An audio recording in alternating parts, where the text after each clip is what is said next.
I got it in time that time. I got it in time. But tonight we're playing Who's Wrong, man? Who's wrong? You ready for a Who's Wrong game, my brother? Yeah. These are not easy little morality questions where one person is obviously an idiot. These are situations that actually cause arguments sometimes because both people have a point, and both points could be right, maybe wrong. Both people are annoyed. And somewhere in the middle, somebody has made things much worse than they needed to be because they get in the middle of shit. That's me. I'm the middle guy. I'm the guy who gets in the middle of everything all the time and likes to fuel the fire on both ends of it because I can. We've got relationships, right? Relationships, sex, money, jealousy, friends, family, all kinds of situations that might make somebody in the chat suddenly stop typing because it sounds a little too familiar to them. So tonight, that's what we're going to go through. It's going to be Who's Wrong. We'll give you the situation. We're going to talk to you over in the chat. We'll give you the situation. And what's going to happen, you're going to argue both sides, and then you tell us exactly where the blame is, where it belongs, who deserves it, who doesn't. That's what we expect from you. That's what we're going to give to you. Hey, I'm Joey Schitz. There's my brother Milo Giggles. I'm pointing to the right side. There's my brother's Milo Giggles. Together we make Schitz and Giggles here on It's Not Okay TV, and welcome to our show. What say you, my brother? Welcome, everybody. It's good to see you. It's good to see you, Joey. It's good to see you, everybody in the chat. How you all doing? I had a good day. Not excellent. It was a good day. But all in all, it's good. I'm happy I'm here and alive. I'm happy you're here and alive too, man. I'm happy you're here and alive too. You're looking good for somebody who didn't feel too good, who's had a rough day, man. You're looking all right. Yeah. Are you in the studio tonight? You got all control of all your buttons and all your fancy. There you have it. Can't go wrong. When I'm not in the studio, I miss the buttons. I know you do. Hey, man, how about giving a shout out to all these people over in? Hey, speaking of shout outs, I got to give a very special shout out tonight. All right, to the All Blacks, to the best rugby team in all of rugby sports. Go All Blacks! You kicked the shit out of those plain deers. I mean the Springboks. Bah, bah, bah. That's that hookah, hookah, hookah, hookah, hookah dance. I know it is. I'm just trying to say shout out to you, All Black. Shout out to you, Black. And to the people over in the chat. How you doing, Vinay? How you doing, Sonny? How you doing, Ice? How you doing, Buffaloes? How's everybody doing? How's our peoples doing? Hey, did they get their... Oh, they didn't get their stuff. How come they're... Look, how do they get their emojis and stuff up there, my brother? I did the emojis. And I did the emojis, and I did the you guys, you memberships, the Buffles is a member. You guys should have emojis and stuff right now to your access. Custom emojis. Why don't you guys try it out a little bit?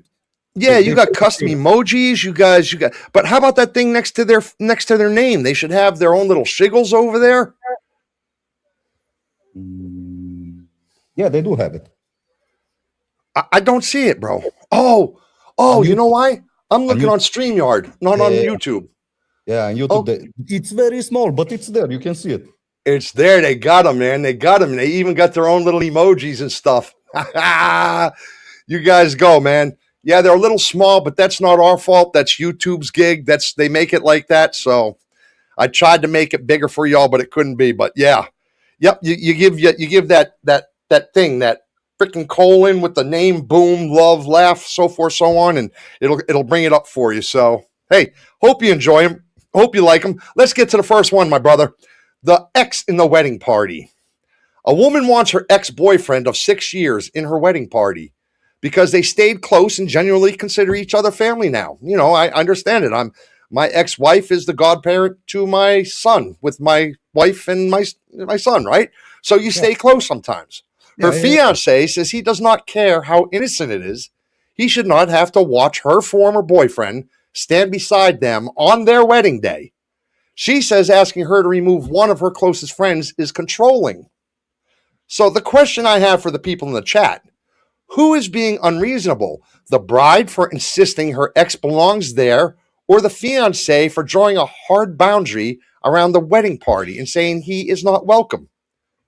Man, this is a tough one. This is a really tough one. But ooh, like you said, your ex, right?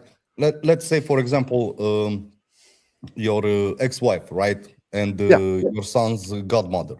Yeah. So I don't see a problem with her joining your wedding, right? And I don't think Kashmira would see a problem in that because they get along as well. You mean in going to the wedding? Yes, in going to the wedding, Okay. But being right? in the wedding party?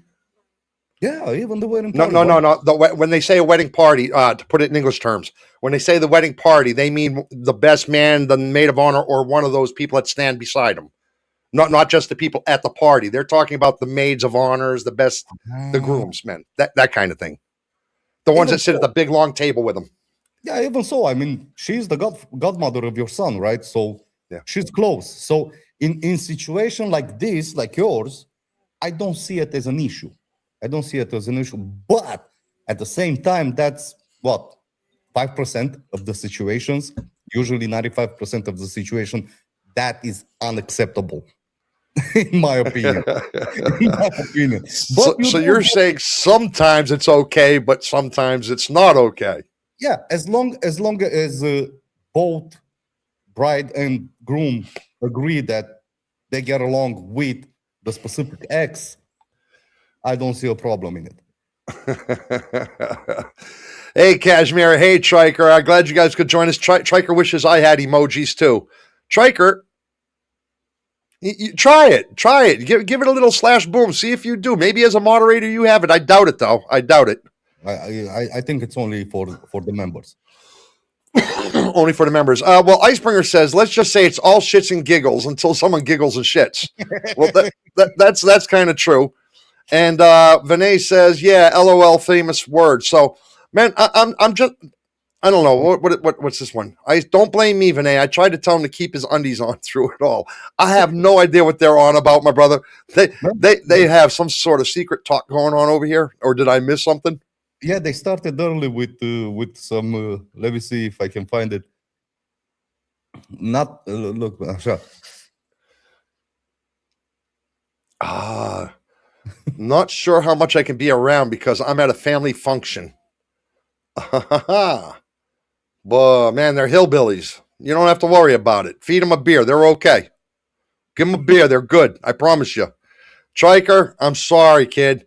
I don't know what to tell you. I don't have them. I tried. You're going to have to become a member.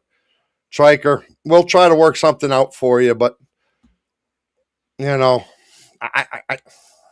members get the members, which we just started yesterday. And Icebringer. We now have 7 members, by the way, that have joined us since yesterday. 8. We have 8 members. 8 members. That's right. Sora did it. Sora became a legend. Sora's a legend, baby. Sora's a legend. Yeah, baby. So, yeah, we got to start putting that stuff together, some videos and stuff, some live videos and a live chat. Guys, we've got the emojis up for you. We did that stuff for you. Now we are working on the Discord to get the chats up, the live chats and the text chats and the live streams and, this kind of thing. We'll be following up, the times to come to let you know how all that's going to work out. Triker, use your dad's credit card, Vinay says. Shush, shush. Don't give him ideas. He's got his own credit card. Let him use his own credit card. Oh, yeah. Let's redo that. Triker, use your own credit card. Yeah, Triker, use your credit card. Buy a membership, guy. All right. Well, I say this when it comes to this question: is the ex in the wedding party too much? I say yes. I say no. I think it's too much for the bride to ask it. I think that, like what you originally said, to come to the wedding party, to be in the, to come celebrate the wedding, I think is acceptable. I think that's acceptable. But I don't think to ask to sit there at that table with you, to sit there, even if you're very close, even if you are like me and my ex-wife being the godparent to my child now, even if you are that close, I think it's a little bit of a disrespect for your current spouse, whether it's male or female, whether it's bride or groom, I think it's a little bit of a disrespect to put them into that situation. What That if they this is get along? also their special day, and you should keep your exes.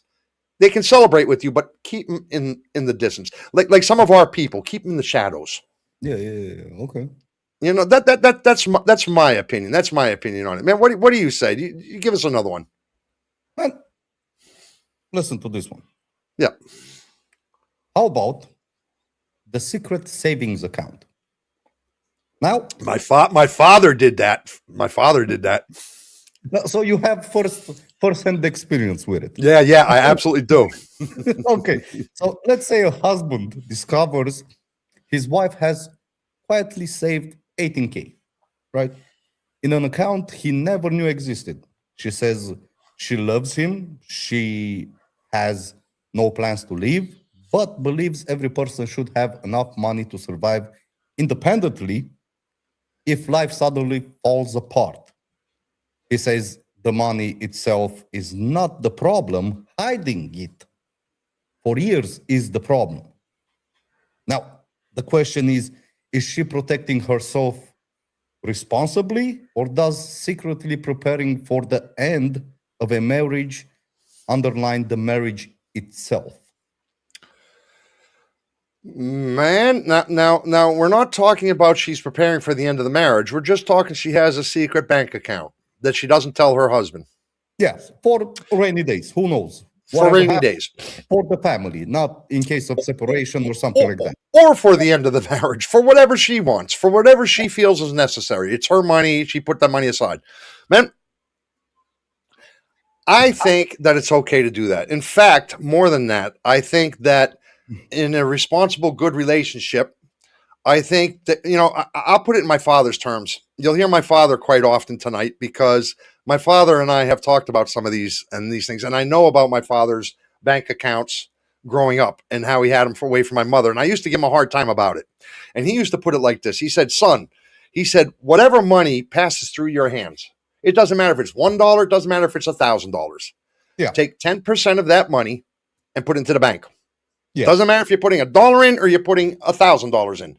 Take It doesn't 10% of the money that passes through your hands and put it in the bank. He said, take another 10% minimum.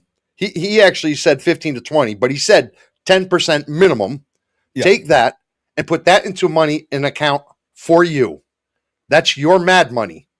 He Yeah. said, now you have got this money in the bank for you. That's mad money. You've got this 10% for the rainy day that helps the family and for you if necessary. And then the other 80% goes for the family cause.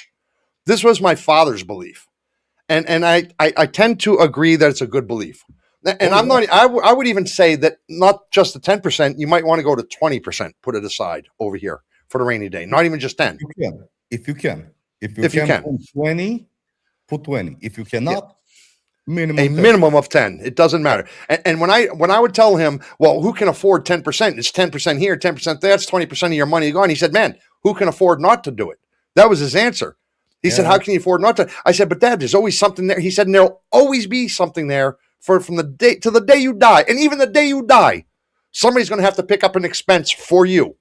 Yeah. He said, so to bury you. He said, so there will always be something else, son. He said, you must take that 20% and put it away like this in these two spots. The rainy day fund, your mad money fund. You can buy what you want, get what you want with no questions asked. You don't have to ask anybody for shit. This one here is, that's up for debate. That's up for rainy days. That's up for bad times. That's up for maybe for family, maybe for you, but it's there. That was his line of thinking. And I agree with it. Yeah, no, I think that everybody should have a savings account. It doesn't matter if it's a group savings account, so it's the whole family putting money there, or if it's just you putting money there, or if it's just your wife putting money there. As long as the money is for rainy days, I have no problem with it. Everybody should have it, or at least something. You Yes. must have some money aside in case something happens. You cannot be looking at your bank account and it says 0.00 and you need $1,000 and you don't have it. It's Not true. okay. It's not okay. You kind of need to be there, and not all of us have the luxury of having a mother or a father or somebody there to take them out of the Yeah, get them out of the ditches. You know, some people have to do it on their own, so you have to be prepared for it, right? yeah, and I saw a lot of cases with homeless people saying that only one bad month got them homeless. Man, I One bad can't month. speak for the world, but I can speak for America. Yeah, And in America, that is I'm true. There are what I read something like 40% of Americans are only one bad month away from being from homeless. being homeless, Yeah, from not having what that, which is the thing that disturbs me so much about the Americans and how they're like, well, my tax dollars no, my tax dollars no, and I don't want to pay this. That's why I'm so disturbed by it, because dude, chances are 80% of the people yelling my tax dollars don't go help that guy, 80% of them are the ones that are only one fucking month away. yeah, 80% of them probably. yeah, So yeah, I yeah. really have a hard time with that. I mean, people, not all homeless people and all people in trouble are, lazy or don't want No, something. They've had bad luck. They've had a bad medical bill. Medical yeah, bills will corrupt you in America, oh, or easily. you lost your job to AI or something, and next thing you know, you don't have the money to go put in the bank anymore. Now you can't afford your rent. Now you've just been foreclosed on. Now what are you going to do? You got no mom or dad to dig you out. You got nobody to turn to. Now you're homeless with a child and a wife. What do you do? Yeah. Nobody wants to give you a chance because you're homeless and you don't have an address to send anything to. Man, it's a vicious cycle, dude. It's a vicious cycle. It's why I have such a heart for the homeless people, man. It's why I have Oh yeah, such a yeah, heart for them. yeah. So One yeah, month, the secret month. savings account I'm with. Yeah, yeah, 100%, 100%. What do you guys think? What do you guys think over there in the chat? I'm trying to get a little chat action here, trying to find out what they think about it. 60% now. Echo Jeff says it's 60% in America that are actually within 1 month. Yeah, of being home. 60% are within 1 month away from disaster in America right now. Yeah, no, So it and is what it is. I mean, you got to be prepared. How the, about the threesome that stopped being a joke? Oh, a little spicy. Oh, a oh, little spiciness oh, going on here. talking How about it. about how about a couple has joked for years about having a threesome, and both have said they would probably be open to it under the right circumstances. One night, one partner actually finds someone interested and starts making plans without checking again first. The other suddenly says the fantasy was fun, but actually doing it is something completely different. So the question is, who changed the rules? The person who acted on something they had both discussed and agreed upon, or the person who assumed it would be always stay a fantasy? Who's the wrong one in this case? Man, I would blame the person that decided that it should stay only a fantasy. I mean, if you talk about it with your partner, you discuss, and the both of you are open to it, right? And you both say, yeah, we're gonna do it. If you find somebody in the right circumstances, it's doable. And then turn around, that, that's on you. I agree with you 100% with one little caveat in there. With one little caveat. What would that be? And the caveat would be this: if the person that started to initiate that fantasy to Yeah. become a reality, if they started to initiate it without first reconfirming, Yeah. Yeah. and then all of a sudden came to their partner and said, "Hey, look, I've got Sarah or I got John here, and they're ready to go on what we spoke about for the last couple of years, 5 or 10 times. They're ready to go." Now I kind of understand the person sitting back there, because now it's a little too real, right? Now it's not just talk. And I Yeah. understand the fear and the shyness of that could be happening. So there is that caveat. There is that caveat that they shouldn't go out and just do it. They should first reconfirm it. But if they Yeah. reconfirm it and they say, like the night before, "Hey, are we still in for this?" And they go like, "Yeah." And then you go out the next day and you say, "Hey." Now, you could be a little schmeckerish, a little sneaky, and already know that John or Sarah is ready for it. So you don't say nothing, and you come to your spouse and you say, "Hey, are you still into it if you're really ready?" And you get them thinking that they think it's still fantasy. "Yeah, I'm still into it." Okay. The next day you bring John or Sarah in. Not the next day. Okay, wait a second. Hey, John. Hey, Sarah. yeah. Yeah. Yeah. I mean, you know what I mean? I think for me, that I think it's the person who says no at the, in other words, I agree with you. I think the problem is the person who lived in that fantasy all those years and then changed the rules when it actually happened. Yeah, But I also think there needs to be a little bit of couth or class by the person who gets it initiated. A little bit of respect.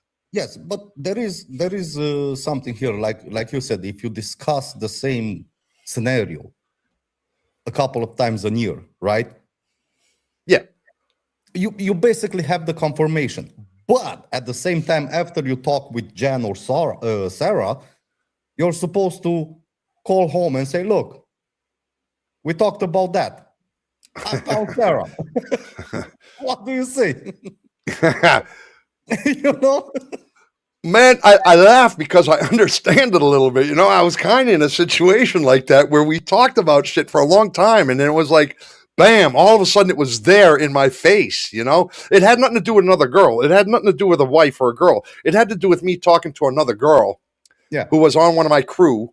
And I used to tease her about all the time, if I could get in a threesome, blah, blah, blah, blah. And then one time she knocked on my door with another girl. And she said, hey, come on over to my place. Dude, I remember how I acted. I was like, no. I did everything I could to get out of it. And I didn't go. Because it was talk until the moment came. And then it was like, no, I can't do that, right? I couldn't do it. So imagine put yourself in a spouse or a partner's position. The day comes, that moment comes. Now you got to kind of feel for them a little bit, right? Yeah, but yeah, like I said, it must be discussed before you actually bring the person home. Rediscuss again. Say, look, I found Sarah. She's up to it. What say you? What say you? What say you, chat? What do you think? Whose problem is that? The person who changed the rules or the person who acted on something that you discussed? You know, I mean, who's the problem for this one? My brother and I, we say it's the person who changed the rules. But there are some little caveats there. There are a couple of little bit, you know, you need to have a little bit of respect. You need to do it the right way, not just, let's do this. You know, you got to have some sort of right way. What say you guys, man? Why are you so quiet over there? We need some input from you. Go All Blacks. Go ahead. So I'm such a dick. I know. I don't, you know, I gotta be clear to some of the people sitting in the shadows right now. I'm just being like that because if you don't know who the All Blacks are, they're the best team in rugby. They just kick the shit out of the people who think they're the best team in rugby, which is the Springboks of South Africa. But at the same time, I as you can see down in the chat, this is why I'm being such a jerk, because I'm getting some of our people are from South Africa, and I just know it gets to them. I'm a New York Giants fan, NFL, you know, when people do that to me, I get the same way. So I'm just throwing little digs in there just to let you know. I don't give a shit two ways, one way or another about rugby. I just know the All Blacks have a really cool dance. And I think they deserve to win because the Springboks only know how to go tweedle, tweedle, tweedle, tweedle, tweedle, tweedle. That's all. I just think that. So. They're gonna kill you, man. Tell me another one, brother. Well, they don't answer me about our questions, so you know what? Well, they want to sit there all kinds of quiet and not answering us. By the way, thank you very much, Vinay and Buffles, for that wonderful video you guys put. They have officially made us part of GTA RP. Yes, I did see that. Thank you very much. Thank you very much, guys, for doing that. I think that was an awesome video. Next time, copyright royalties. Joey gets 10%. Some shit like that. How about, my brother? How about the vacation without you? Without me? Without you. Yeah. Now, yeah. One partner wants to spend a week at the beach resort with your longtime friends and says, spouses. Așa, with your longtime friends and says spouses and partners are not invited. That's trouble right there. That's trouble right there. They insist it is not about cheating or partying. They just want one trip where the old group can reconnect without couples changing the dynamic. Now, their spouse says once you are married, deliberately excluding your partner from a vacation is disrespectful. Is wanting independent time with friends healthy, or does a week long no spouses allowed vacation cross a relationship boundary? Well, you know what? Take it from somebody who's had to take vacations without his family, right? Because it's too Yeah. expensive to travel to America from Romania with 3 or 4 people, getting visas, everything else like that. So I've had to take those long vacations without my family, just financially speaking, right? So I understand it. And so of course, from my point of view, I'm going to say that sometimes this is okay. Yeah, but On the other hand, let's say you can afford to do it. let's say you can afford to do it. Let's say you can afford to do it. Let's say money's not the issue, Yes. and you get invited to go on a vacation. And here's the shit that bothers me: boyfriends, spouses are not, girlfriends are not, wives are not allowed to come. Yes. That's the shit that fucks with me. That's the rule that makes me say, that's not okay. Okay, I get you just want the old time gang. I get you just want to connect the old place. But here's the problem: it's the old ways that are the fucking problem. It's the old ways that are the problem. That's the thing that's going to cause the issue in the relationship, right? So, you know what? I have no problem with you inviting your friends. Have them come stay a day or two with us, a night or two with us. Man, I'll tell you what. Go out for a night or two with with your girlfriends over here, no problems. But when you're talking about a week away, Yeah. as a husband, would I ultimately end up going with it? Of course, I'm not going to divorce my wife over a vacation, right? I'm not going to throw away a family over this, right? I'm not going to do it. Would I like it? No, I wouldn't like it. Not if money's not the issue. Yeah. If money were the issue, I could understand it. But Yes. because of that little rule that you read there, Yeah. saying that spouses and boyfriends and girlfriends are not welcome, Yeah. I got a little bit of a problem because of that. What say you people? What do you think, my brother? I tend to think the same, right? If the money is not an issue, why? If the money is the issue, okay, do it, not a problem. But at the same time, like you said, but what's happening there so important that I cannot join? I can drink with the best of them. I can smoke weed with the best of them. I can go dance. I can hang out at beaches with you. I can do everything you're doing. Where am I? I'm not the slow guy holding us back. No. I'm funny. I know how to have a good time. I can handle it. I'm going to only add to your. Yeah. What's happening that I can't be there? That's the immediate question. No. Something's up. You guys are up to something. And Yes. It's not okay. It's not okay because of that rule. Yeah. Because The funny part is, chances are, if they said, man, you can bring your husbands, you can bring your spouses, or you can bring whoever you want, and they were to say, hey, do you mind me sitting out this one and let me just go be with the girls? I would probably say, go. No problem. I don't need to go. Probably. Yeah. It's okay. I don't want to be with the girls anyway. Go do your thing. But because once you they- told me I can't fucking go, I want to go. I got a problem with it. Yes. Is that wrong? Now, is that in itself wrong? No, because once you're forbidden to be there, that makes it a problem. I hate that word, forbidden. When somebody forbids me to do something, you can guarantee. You're gonna do it. You can guaranteed. I don't give a shit if I really want it or not. If you say you are forbidden, Oh, it's the first thing I'm making a priority of. let me show you. Yeah. It's the very first thing. It's the truth, man. I've been like that my whole life, man. My whole life, and I will never change that way. How about, well, you know what? Our chat does not feel like answering us. How come? I don't know. I guess they don't have an opinion on this. Or maybe everybody's okay with it. I think they're still crying at the Springboks loss. That's what I think is happening. I don't think It's they have enough. prob- And then the other ones, like, well, Echo just said she's in hanging in the shadows. Tara, I don't know where Tara's hanging at right now. Vinay is, I'm probably doing her thing. Little Sparrow, hello, Little Sparrow. Didn't even see you sneak in there. Vinay says she's okay with it. No, I'm okay with it. Oh, okay. Vinay says she's okay with it. Even though they say you're not allowed to go, you're still okay with it. Man, I don't know how that's possible. Baby Hey, Blink, Baby how Blink, you how you doing? What? How you do?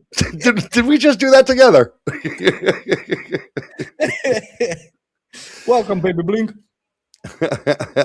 How about the ex still has a key? Someone discovers their partner's ex still has a key to the apartment because they occasionally stop by to feed the pets or pick something up when nobody is home. Their partner says it's purely practical and there has never been a problem, ever. They say there is absolutely no reason an ex should still have an unrestricted access to their homes. The question is keeping the key harmless convenience, or is it allowing an ex that much access completely inappropriate? I know my immediate answer for this one. Unacceptable. Unacceptable. I don't give a shit. Unacceptable. There is fuck the pets. You come on. You love pets. You love animals. Yeah, I know. I How know. can I love them. But no, there's no ex going to take no. No. No. No. There's no reason when I'm not home that an ex of my wife or me, an ex of mine, be here with my wife. There's no reason for an ex to be in your home when you're not there, for any reason. For any reason, you go find somebody else. You go find a dog sitter, a cat sitter. You don't go on vacation. You cancel your vacation because you can't find one. Man, we've done that. Me and my wife have actually not gone on vacation because we didn't have a dog sitter. You know, we have actually done that, gone an entire summer with no vacation simply because we didn't have somebody to take care of our, at the time, 6 dogs. Nobody wanted to take care of 6 dogs. And I don't blame them, but we couldn't go on a vacation for an entire year because of that. Now, Yeah. but my ex-wife did offer to help. And I said no. I said no. That's not okay. we're talking about the same ex-wife, my brother. So we are talking about the ex-wife that is a godmother to my child, yes. But it's not okay for her to be going through my home and be going through shit when I'm not here. Yes. That's out of respect for my wife. Yes. Yes. I just think it is that way. Hello, Sina. Happy Sunday to you as well. Hello, Tara. Welcome back. Didn't know where you went to. No, why do they need a key? Buffle says. No, why do they need a key? They can call if they need something. Let them keep it until they prove. Look, this is what's happening over here, brother. Let them. Whoa. I got to back up to 1 second. To our previous thing we were just talking about going away without your husband or your wife for a week. Is it okay? Vinay said she was okay with it. And when I asked her and pushed her a little more, and I said, well, how could you be okay with that? She said, because it means I can do what I want for the week as well. There is a point to that. It makes sense. There is a point to that. I mean, I'm just telling you, you do have your own freedom that way too. So now you get down to the security thing. Are you secure or are you not, right? All of a sudden, it's making me rethink my question. Mm-hmm. Let them keep it until they prove they shouldn't have it, says Icebringer. So let all your exes keep your keys and stuff until they prove they shouldn't have it, huh? What kind of proof does it take? You got to be in the middle of screwing your new girl or something and having them come through the door? What does it take? No, I think if you wake up in the morning and you don't have sugar for your coffee, that's when somebody has to lose the key. And if all they're taking is sugar, they can keep the key, dude. If that's all they're taking, bro. No, why do they need a key? They can call if they need something, says Buffles.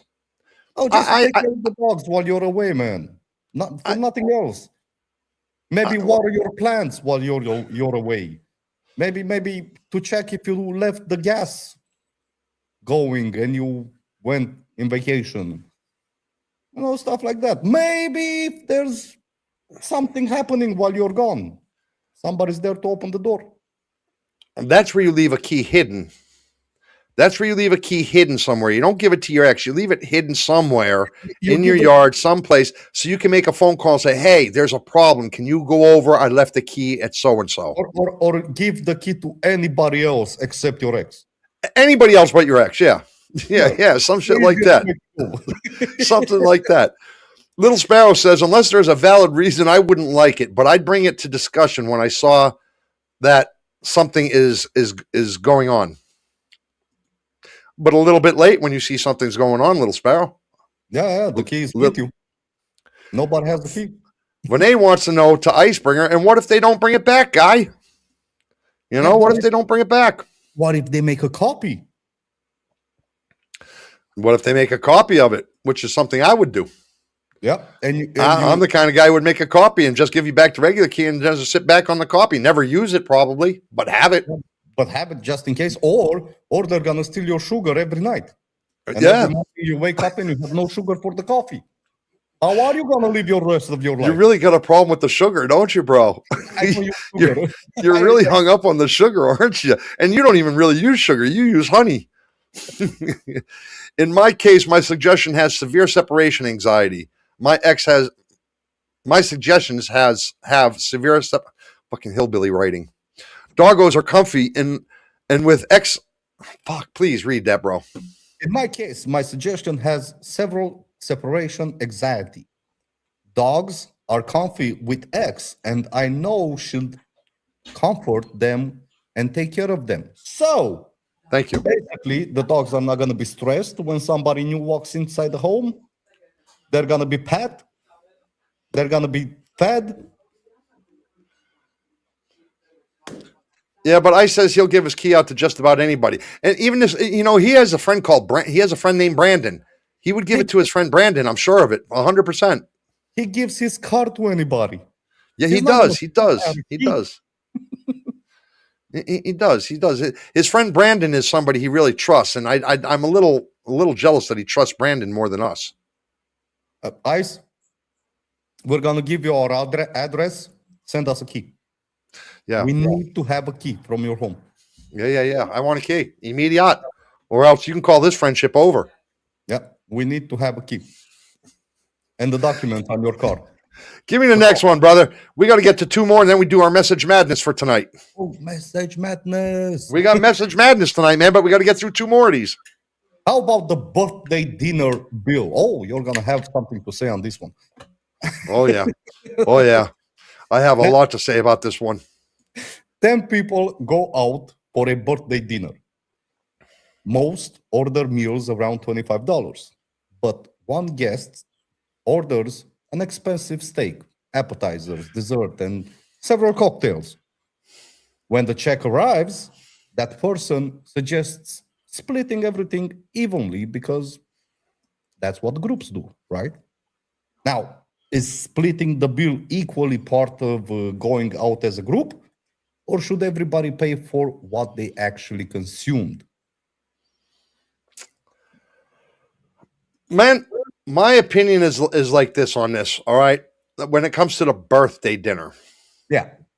We're talking about a birthday in particular, right? Because if you go out with a group of people that's not a birthday, I think this little detail needs to be established before you order. It needs to be established. Are we collectively paying for this? Is one person paying for this? Or are we all paying for what we have? I think you have that conversation before you even get into it, so there's no hard feelings. Well, let's put it this way. Here in Romania, usually if it is my birthday, usually I take care of the bill. That's how it goes. Right. Well, that's what I'm saying. For a normal dinner, you need to establish it first. For a birthday dinner, as you said, here in Romania, man, it's a retarded system. You as a birthday man, I'm with you. Man. Don't get me wrong. I'm laughing because I know what you're about to say, and I'm with you 100%. Man, let's put it as me. I am a birthday guy, and I want to have a birthday party, or my friends want to have a birthday party, it doesn't matter. And I invite you out for my birthday, it doesn't matter. If I have 10 of you or 15 of you, it is my responsibility as the birthday guy to pay for all of you. That's how it is in Romania. In America, it happens like this. I have 10 or 15 of my friends take me out, and everything I eat and drink, it's on them. It's on them, and they split the bill equally. They take the bill of the night and they just round it up and they split it. That's the way it's done in a civilized country. Oh, I think you went a little too far with the civilized. I did not go too far, man. It's how civilized people handle it, man. Who expects the birthday person? Romanians. That's who expects it. Romanians, man, to pay for everybody at a freaking birthday, man. You know who hasn't had a birthday party in 7 years? This guy. This guy. Do you know why? I ain't fucking paying for nobody to have a birthday from me. You want to have my birthday with me? You come treat me for a birthday. I ain't paying for everybody for that, man. I'm not doing it. I refuse. Yeah. No, I'm with you. It should be that way. I agree with it 100%. The birthday person should not pay for anything that day. I don't care if he wants to eat lobster and steak and fucking drink top lunch. I don't give a shit. It's his day. Everybody picks up the tab for him. Yep. That's a wrong way to be? No. I think that's the best way to be. That's the right way and the best way, right? It's the fair way. I mean, what's it going to cost you if you're out with 10 people? An extra $10 on your part? Let's say the birthday guy ran up a bill of $100, which he's not going to do. But let's say he runs up $100. What's it going to do? Cost you $10 a person? Yeah. Come on, man. Come on. Cut me a break, man. How do you guys do it down in South Africa? How do you guys do it, or even in Hillbilly Land? How do you guys do it with it when it comes to, because Hillbilly Land's a lot different than civilized America. So I mean, it's a lot different. So I mean, how do you guys do it? I'm just curious to know. Do you still get the presents? Sonny says, I'm ready for Message Madness. Hi, all. Hi, Joey, Vinny. Hey, Chaz. Glad you could join us. How you doing? Icebringer says, we pay for the person we're celebrating. Yes, exactly. and that's, Icebringer, that's how it should be, man. That's how it should be. Absolutely, it's how it should be. Everyone, yeah, but Vinay, we're not talking about just everybody going out for dinner. We're talking about you're going out for a birthday dinner. Who pays, the birthday person or the people who went out with the birthday person? How does that work in South Africa? In Romania, the birthday person pays for everybody. In America, everybody pays for the birthday person. Me and my brother are in agreement that that's the right way to go. I'm just saying. Yeah, I'm 100% with you. The birthday person should not pay for anything. Chaz, you have to thank Icebringer for that. He did that for you. Yes, Icebringer. Yes, Chaz. Icebringer gave you the. Hey, we now have memberships, super chats. If you want to help us, you can go down there, donate, support us, whatever it is. If you don't want to pay financially, well, we got something special for you to coming up here in about 5 minutes that you can help us just by being active for 5 minutes. It's called Message Madness, which helps the algorithm pick our channel up, and it doesn't cost you a penny. Just cost you a little bit of activity, and everybody loves it over here in chat. So yeah, Chaz, you can thank Icebringer for that, brother. Vinay says in South Africa, the birthday person still pays their own bill. So it's neither way. They don't pay, the people don't pay for them, and the birthday person doesn't pay for the other people. Everybody pays their own bill.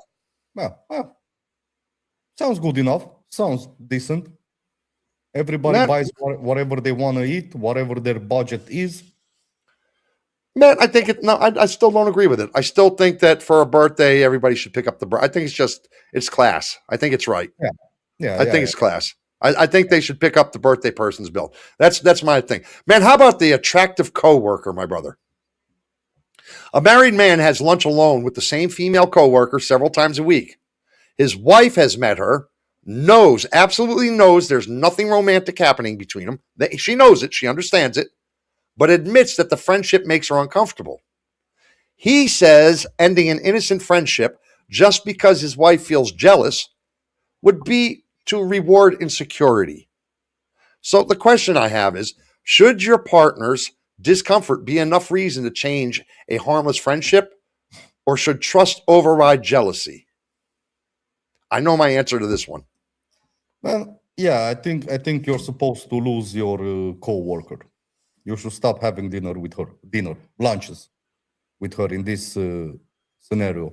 I mean, you must have peace at home first, and at work you can find a dude to have lunch with. You don't need to have lunch with the hot chick from the next aisle. Just saying. I'm 100% with you in this particular scenario. Yeah. You never put the other woman or the other man, if it was a man woman, you don't put the other person first in this scenario. In this scenario, your spouse comes first. If she's uncomfortable, even if she damn well or he damn well knows there's nothing going on, you don't put them in that position to feel uncomfortable. Yeah, because I agree. Because you know why? There might not be anything going on right now. But who knows? In 10 years. But how's that saying go? Oh, please don't lead me into temptation. Yes, Don't lead me into temptation, because, the more you put yourself into that scenario, the more temptation, the more chances there are of something happening. So don't even welcome that, in my opinion. In my opinion. Let me see what the chat says over here, man. If I say that I pay as host, I pay. I prepare funds before, so I'm ready to pay as much as needed. No one paid for my birthday dinner ever, but I went on parties when people paid for the birthday person. Yeah, Your friends suck. Your friends suck if nobody ever bought you a birthday dinner. Sorry. Your friends suck, man. I think that's, here's the person who invites everyone to dinner pays. But with birthdays, it depends on the group friends you have. Yes, Ches. That's the distinction I tried to make. If you are a person who invites everybody out just because it's a nice night, hey Johnny, hey Mike, hey Ches, hey Cena, hey Tara, hey Ice, let's go out for a bite, let's go out for a drink. That's on me, right? That's on me. Unless I say to you first, hey, let's go out for a drink, but everybody's responsible for their own bill. Now, I would say that. I'm the kind of guy who would say that. I want to go out for a drink with y'all, but I can't afford to pay for everybody. Does everybody want to go out? We all got our own bills. I would do like that. I'm inviting you out, but I'm being upfront. I can't afford to pay it all. If you guys want to go and we take care of it ourselves, I'm all happy. So I'm with you, Ches. But the thing is the birthday present, the birthday thing. And yes, I understand what you're saying. So then you do what I did for the last 7 years. You simply don't have a birthday party. Now you screwed yourself, right? Because I refuse to pay for 10. I have 10 or 12 people that would go out with me, but I refuse to pay for 10 or 12 people for my birthday. I refuse. So I'd rather do without a birthday party than pay a bill of $200 or something, $300. Or over here in Romania, $100. I'd rather. For 10 man, people, nowadays, brother, 10 people, at least $300, at least. At least. And it's like, man, I refuse to do that for my birthday when everybody else could kick in $10 and I could have a great night and everybody else could have a great night. I refuse. So anyway, that's how I feel. Let me see. I'm getting behind here, bro. Hello, Jojo. I'm throwing my own birthday and expect you to pay for it. Yeah. No, if it's, Vinay,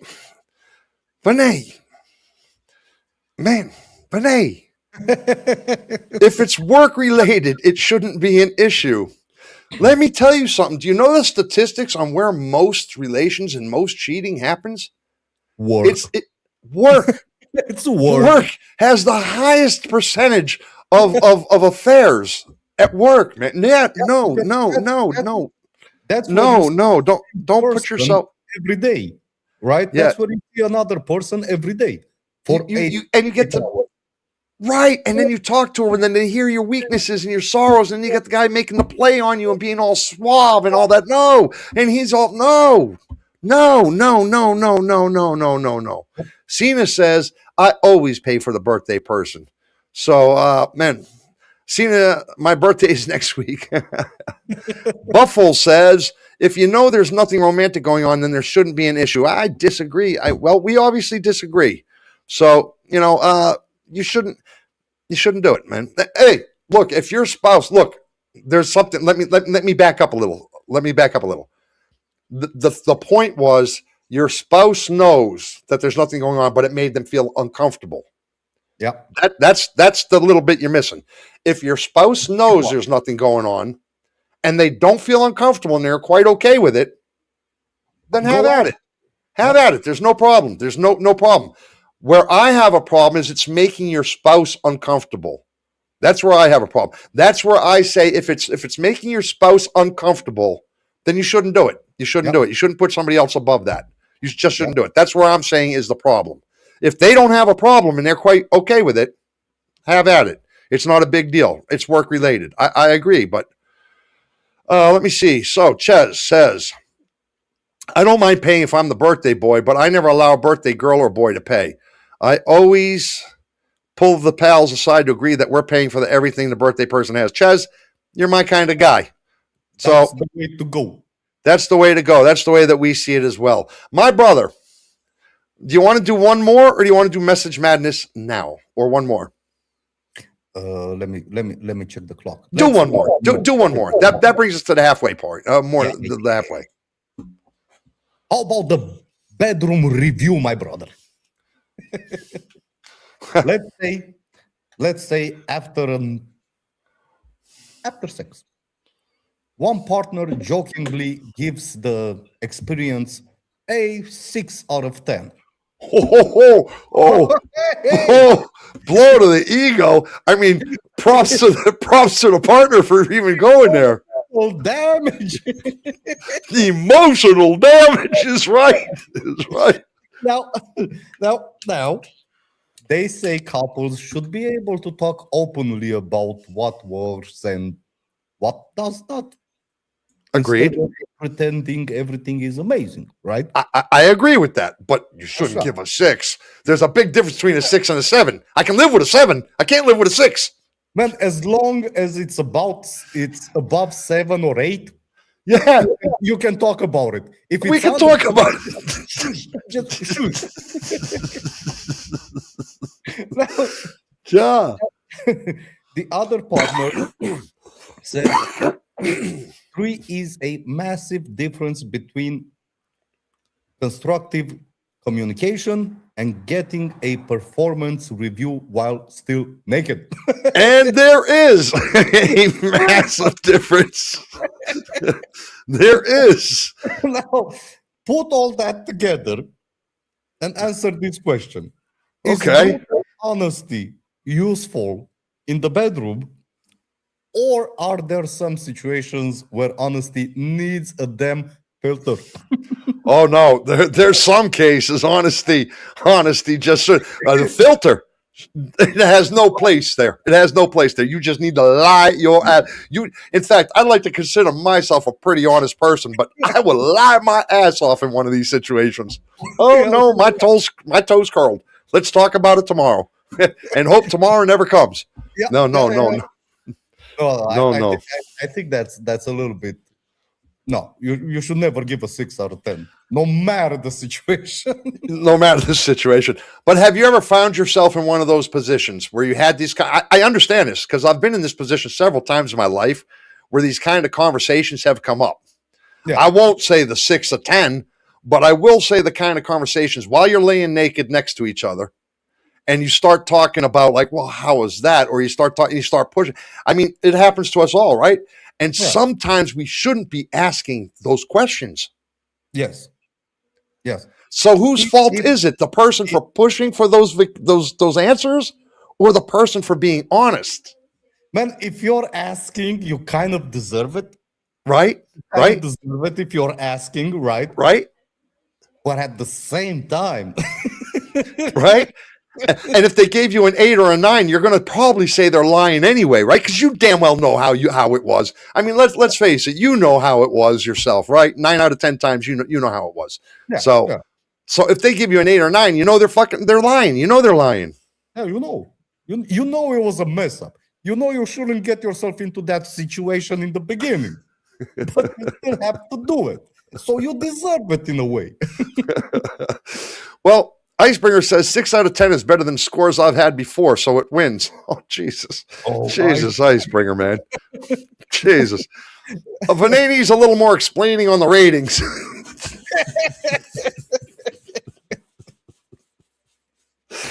Well, 1 being the worst, 10 being the best. So, let's say 6 is just slightly better than average. Let me see. Tara says, I can't even imagine what that would look like. No, neither can I, actually. 6 out of 10. I would die. My ego would shrink. It wouldn't just be my other parts that shrank. It would be my ego, too. It'd be like, that will probably be the end of your sex life. It really would, at least with that person. Suto Lasuta, Sigor, that's it's done. It depends on the relationship you have, Ches. No, Ches, it does not depend on that. My ex joked afterwards that she had better, and I used to joke that I think I'm into men now. But first of all, you're saying jokes, you're joking, but were they really? Yeah. But were they really? I've seen you in a tiara, Ches. I'm just trying to say, no, it doesn't matter the relationship, bro. You don't do that. You don't do that, man. Tara's blushing meter just went off the top. Yeah, well, Jersey boy, what kind of insecurities do you have that you took time to ask that question right after giving everything your best shot? Yeah, you don't ask.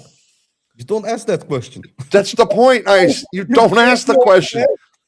You leave it at that. You leave it at that. You take your best shot. You say, I did my best. I did my best. And live with it and hope they agree. That's what you do. Talk about it. So Sonny says, rating 1 through 10 is rating what yours rating. For example, someone's asked you to rate their outfit, or it can be ugly or beautiful. So you can rate from 1 to 10. The sentence doesn't make sense. Just kidding. Of course it does. 1 being worse. What? Oh, fuck me. I don't understand. Okay, so listen. We got to get into message madness right now. Why do I take more offense that you think that she wasn't joking more than I wasn't joking? Did I offend you? Man. Ches, man, long time no see. There's no offense, man, can be had here. Listen, we are at Message Madness, and like I said, if you want to help the channel and you want to help us with some monetization, right down at the bottom there's a little thing that has a money thing. You can buy a gift. You can become a member. Our memberships just started up yesterday. We now have 8 members. We're growing a growing community. It's a young channel growing up here. Be part of it. You want to be part of it because it's only going to get better from here. Trust me. If you don't want to help us financially, we have this thing, or unable to help us financially. We have this thing called Message Madness, which we're about to do for you in about 2 minutes. But what we need for you guys, and when I say you guys, I know we got the people in the chat. I'm talking about all of you in the shadow. And there's a bunch of you. We need you in the shadows. You don't have to say anything. Just come out and type. And what do I mean? There's 2 rules. No shit. And no double answers like banana. That's the only 2 rules. Everything else, what's going to happen is we're going to play a song. And you're going to see an image up on the screen here. It's going to ask you a bunch of questions like, worst this, or happiest this, or no with that, or something. Just type whatever. It doesn't even have to be the truth. It could be purple for what's your worst date? Purple. It doesn't matter. Just be fast and answer all the questions. It's a 5-minute song. It's 5 minutes long. And by helping us move this algorithm, helping the chat, you help us move this channel up higher and grow the channel. That's what we ask of you. If you like our entertainment, if you like what we do, we're asking you to help us, my brother.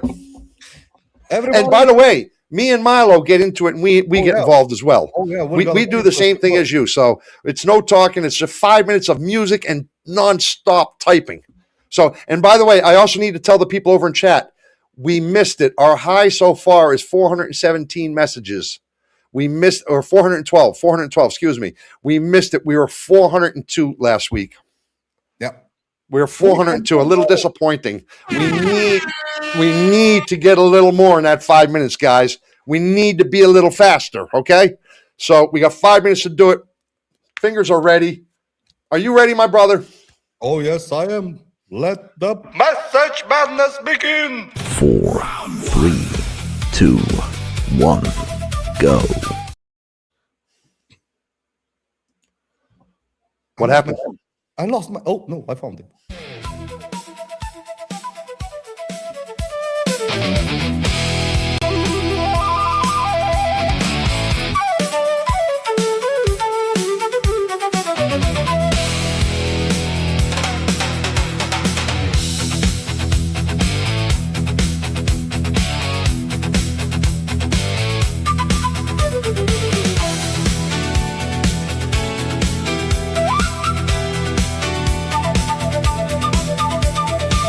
That whistle, hear that sound.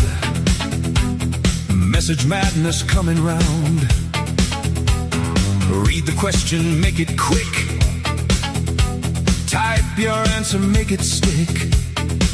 Don't overthink, don't delay.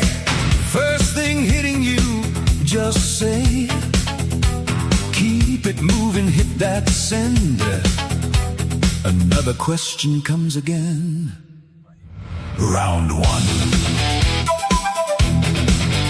Name a food, make it sweet. Name a town, name your street. What's first date? Where'd you go? Name a movie, steal the show. Name a drink, hot or cold. The weirdest thing you ever sold. Name a band, old or new. One bad habit, what you do. 3 minutes left. Oh, man. Fuck, my fingers are crossing, bro. Train keeps rolling down the track. Once you send, you can't take back. Questions flying, answers burn. Hit that button, take your turn. Keep it funny, keep it lean. Strangest answer you've ever seen. Don't write novels, keep them small. Fastest fingers beat them all. Message madness, hit that send. Message madness, go again. Round two. Name an animal, big or small. Worst pet name, name them all. Use one word, describe your ex. Worst invention, what comes next? Name a country anywhere. Worst haircut, would you dare? Name a superpower, pick just one. Worst vacation, was it fun? 2 minutes.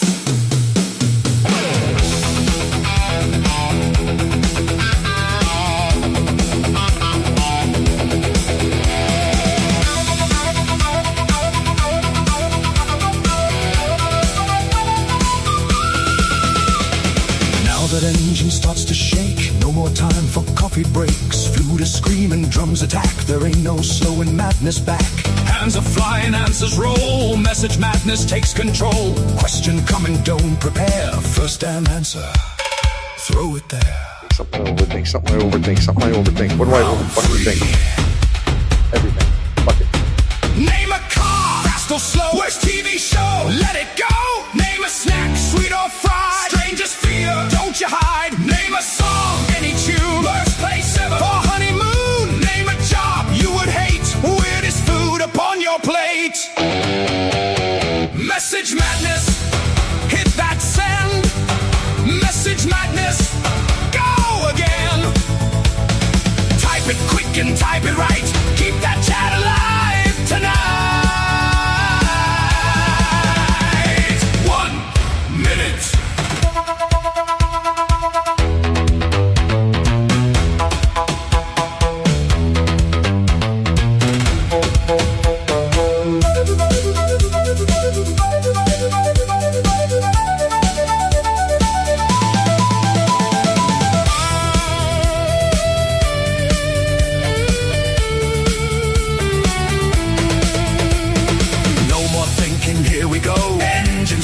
Watch it blow. 30 seconds coming fast. Make these final answers last. Favorite color, worst school class. Name a planet, move that fast. Name a cartoon, name a cheese. Worst excuse, answer please. 30 seconds. Hit that send, go again. Hit that send, go again. Fingers flying, clock is dying. Keep it coming. Engine humming. 10, 9, 8, 7, 6, 5, 4, 3, 2. Keep it going till the end of the music, folks. Message Answer whatever you got. Just say something.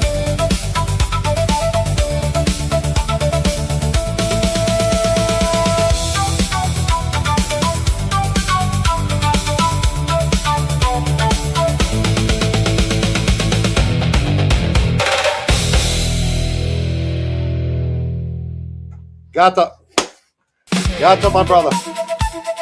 Hey, bro. Can't cheat. Can't cheat.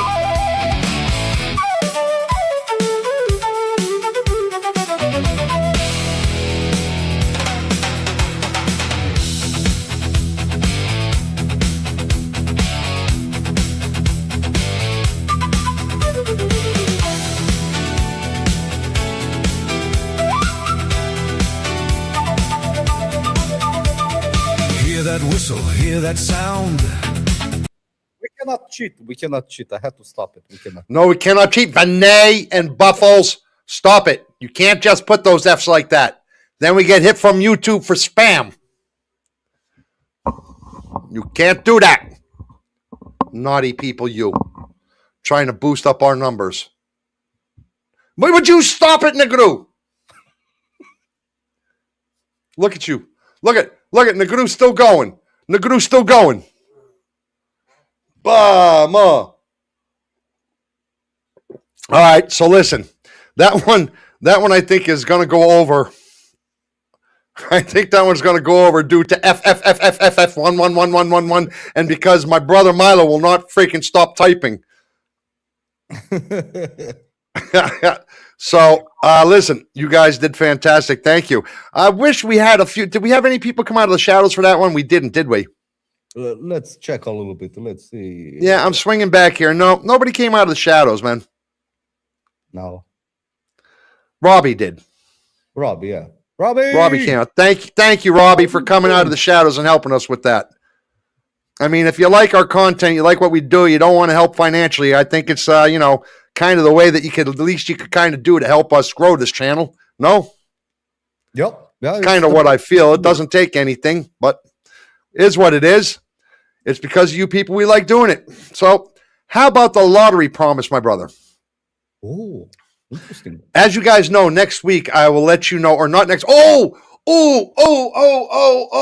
Speaking of next week.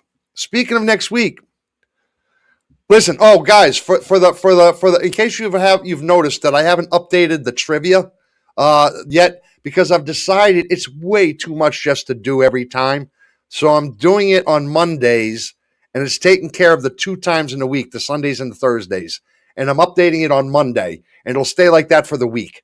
And then I will do it again on the following Monday. So I hope that's okay with you. So that's why you didn't get updated from last Thursday, because it'll be last Thursday's and tonight's combined tomorrow, and it'll stay like that for the week until next week. It's a lot easier on me, a lot less time consuming.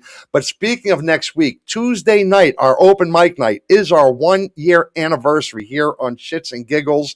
It's Not Okay TV. We will be officially, exactly to the day, 1 year doing this podcast. On Tuesday night's open mic night, we have a special night set up for you. We have some special stuff to show you, and we think it's going to be a good time. And my brother's putting it together now, and I really think it's going to be a lot of fun. So you don't want to miss that one Tuesday night. You don't want to miss it. It's going to be fun. We're yeah. Yeah, I think so. I think there's going to be a lot of little laughs involved with a lot of picking on me and a lot of picking on my brother. I think this is your day. This is your day to pick on us on Tuesday. So just to let you know. How about the lottery promise, my brother? 2 best friends have joked for 20 years that if either one ever wins the lottery, they will split it 50-50. One of them actually wins $20 million. Suddenly, the winner says the promise was obviously just something stupid they used to say. So, does a decades-old verbal promise mean anything when the real money appears? Or is the friend crazy for expecting $10 million from a joke or from a verbal agreement made through the years? My brother, an agreement is an agreement and should be respected no matter what. It doesn't matter if it's a verbal one, if it's on paper, if it's on Mars, if it's on the sun. An agreement is an agreement and should be respected no matter what. In Germany, for example, verbal agreements, you can take that in court. See you later, Icebringer. Thanks for joining us. Yeah. Ice, thank you. So, like I said, in Germany, if you have a verbal agreement with somebody, It's an agreement. You can take him to court for that. Yeah, but that verbal agreement has to be witnessed by somebody. Otherwise, you won't win that agreement. You won't win it in Well, court. in this situation, like you said, after years of talking won't- about it, You won't win No. this in court. You wouldn't win this in court. maybe not, especially not here in Romania. In Germany, you might have a chance if you have some witnesses or something to prove. If you have witnesses, you have a Yeah. chance. And the same in America. Yeah, you would. If you have witnesses to it, you'd have a chance. Yeah. And I agree with everything you said, but I do think there is a very, very small difference. And that small difference is a handshake. I do believe for some That's the reason, seal. it's my opinion. Yeah, that's the seal for the agreement. That's the seal, because otherwise words are just verbal, right? Words flow back and forth no matter what you say. You'd say words out of your mouth. I mean, look at me. Tonight, I'll say 1,000 words I don't even know or remember I ever said, right? Yes, But if I put my hand out and I shake your hand and I say, deal, we make an agreement on that. yeah, I consciously did that. I specifically know I made that agreement with you. Now that makes it real to me. So if they talked for 10 years in this case where the one won 20 million, and for 10 years they constantly talked about, oh, I get half, you get half, and then it happens and they don't get it. Man, I gotta say, if they never shook hands on the deal, I would, although I think it's scumbaggish for the guy not to split the half. That's me personally. I do have to say I'd have to agree with the guy who didn't give the money. well, I think I'd have to, because then it could be taken as a joke. yeah, but at the same time, let's say your friend, right? Yeah. We're talking about your friend, right? So even if you split the 20 million, $10 million is gonna last you your whole life. You're not gonna need anything else. The other 10 million is just to have in your bank account, right? Because you're probably never gonna touch it. So I think you can split it as long as you have an agreement. All right. Now listen to this. Now Buffles, this is a real special kind of fucked up right here. This is a real special kind of fucked up. He's going to compound two bads. He's going to compound two bads and then somehow justify it as right. This is a special fucked up. If I win 20 million, I'm going to tell him I won 5. All right. So now he lied. Right? Then he's going to come down here. And then he's going to come down here and he's going to say, so I still keep my promise, but I lied about the amount. You did not keep your promise. You lied about what you made. Then you only gave half the amount. Now you've made 2 wrongs out of 1. Oh, that's a special kind of fucked up right there. But you know what? I'm glad I picked on you for your first night. I'm glad I picked on you your first night and It's Not Okay TV. At first I felt a little bad. Now I'm happy. I picked on you. So, right or wrong, my brother? For picking? For him. Oh no. Man, at least he gives 2.5 million. It's still something. It's still, so I have his back on this one. Instead of not giving anything, he still gives 2.5 million, which is something. Well, to your point, he just made a valid point. 2 negatives do make a positive. So his 2 negatives did give $5 million or $2.5 million. So it's still a positive for your It's friend. still a positive outcome. So Man, 2.5, that gets you. you can't argue with it, man. It's scientific and shit. Yeah, but still, from time to time, you still have to push like $500,000 or 100K. Like for his birthday, you just give him $500,000. Here you go, brother. $500,000. Happy birthday. Yeah, every once in a while you'd have to do that, right? Here's a $500,000. I lied. Here's a $500,000. No, don't say I lied. Just here's $500,000. He's gonna know you lied the second you gave him a $500,000. No, you're gonna say, man, my business is booming. Here's $500,000. Cena wants to know, has anyone seen the movie It Can Happen to You with Nicolas Cage? I can't stand Nicolas Cage. I hate that actor. I can't stand him. Oh, I think he's one of the worst actors in all of Hollywood. I met him. I met him in California, and the guy has got an ego that I just can't stand the guy. I just can't. He uses the name Doctor Goodlove. No, Doctor Goodlove. No. I'm saying I'll remember it. I'll remember it when I'm not thinking about it. He used the name Doctor something Strangelove. Doctor Strangelove. When he goes in, when he books into hotels and stuff, that's how I met him when I was working in the hotels, when I was working in Carmel, California. And at the same time, I met the Schwarzeneggers, so I mean, I met him there, and he was such an asshole. He's such a prick, this guy. I just don't like him. I don't like him, and he's an under talent. But no, I didn't see the movie anyway. It can happen to you. I'm sorry for going off on Nicolas Cage. I don't think I saw it either. I don't think so. No. But was it a good movie? Maybe. Man, Maybe. some of the movies that he plays in are quite good movies. I like. He's very one dimensional, man. He's very one dimensional. He's not the kind of actor that can play in a comedy, can play in a this, and can play in a that. He can only play in this particular one dimensional kind of scene. Yeah. I just think he's an overrated talent. That's my opinion. That's my opinion. So it's a good movie, says Cena, though. So maybe it's something we should check it out. When are we going to watch the movie, Joey? Oh, for fuck's sake! Thank you, Cena. Thank you, Cena. Now I got to watch a Nicolas Cage movie. Now look Jesus. what happened. Fuck me, dude. It never ends. I get fucked one way or another in this show. Listen, ladies, no matter what, man, they all stick together. So, man, tell me what you guys think. Tell me what you guys think. Do you think it's right with the lottery promise or not? So, I need to know. I need to get a little feedback on who thinks it's okay, or should you keep your truth if you've made that deal for 10 years with your partner, or not with your partner, with your friend. If whoever hits the lottery, we'll split it. Yeah. I'm going to read Chez's thing here before we move on, but because Chez has always got something good to say. Chez is always full of positive stuff. Joey, I'm not great at picking up subtle hints, but I get the strange feeling you're not a fan of Nick. Man, I do not know what would give you that idea, Chez. I mean, I never said that. I never said, and those words, I'm not a fan of Nick Cage, ever came out of my mouth, Chez. I don't know what you're hearing or what you're saying. That I never said those words.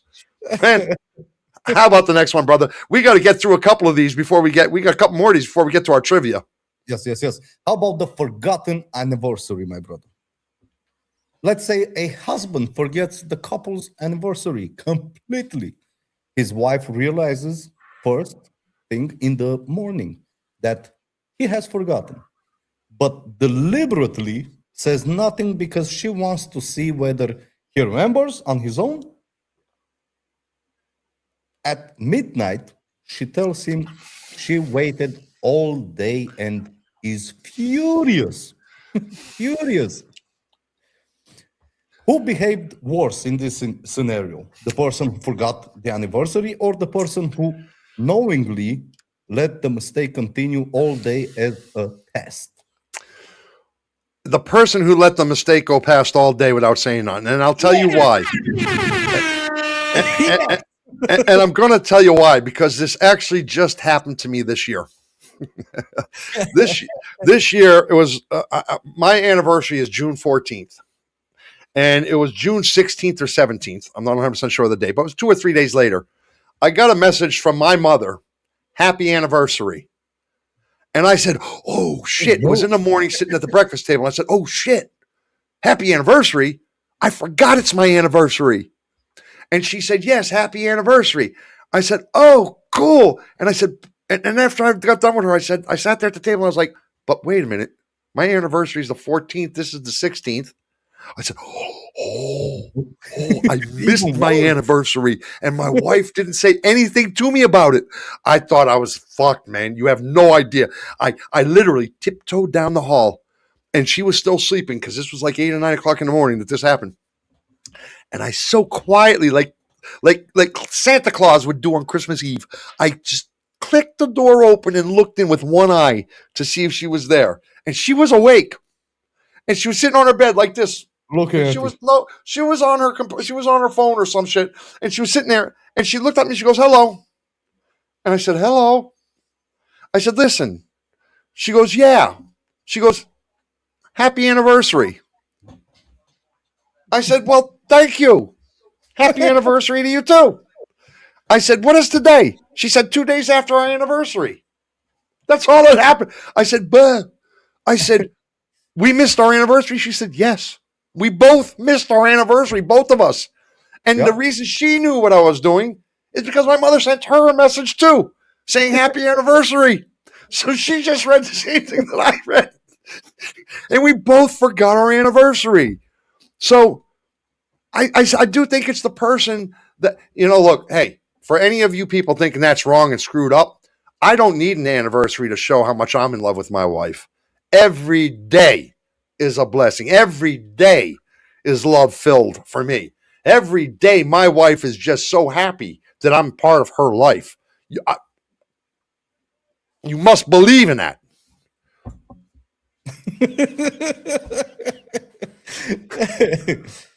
No, like you said, I'm with you. The person who doesn't say anything and waits for the day to pass just so they can throw words at her husband or his wife.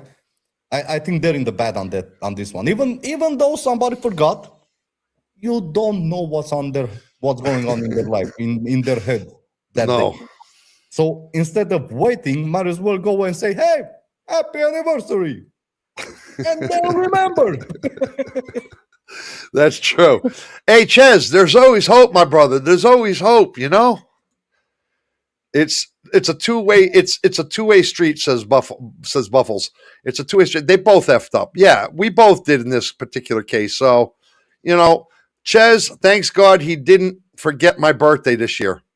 She won't let it go. I forgot her birthday last year. And she won't let it go. This is a year ago, for fuck's sake. This year I paid this year I gave her a birthday 5 times what a birthday should be. But she still won't let it go. Do you see that? Oh no, that she's gonna hold on to that for the rest of your life. Yeah, right, Joey. It just doesn't sound like the thing you'd say. Man, every word I just said is almost the truth. Almost. Usually you remembered our anniversary. Yes, usually I did. But, in this particular case, I felt that it was not necessary. Kashmira, but that makes it sound like you are more important, that the love you share. Don't mind me. I'm just stirring shit. At least you're honest. For whoever hasn't gotten it, Kashmira is my wife. So, yeah, thanks a lot, Chaz. Thanks a lot, Chaz. What can I tell you? Man, did you do that one or did I? I did. The anniversary. You did the anniversary. Let's do 2 more and then we'll get into the trivia tonight. How about that? Okay. All right. How about your spouse wants to attend the funeral of an ex? Your spouse wants to attend the funeral of an ex.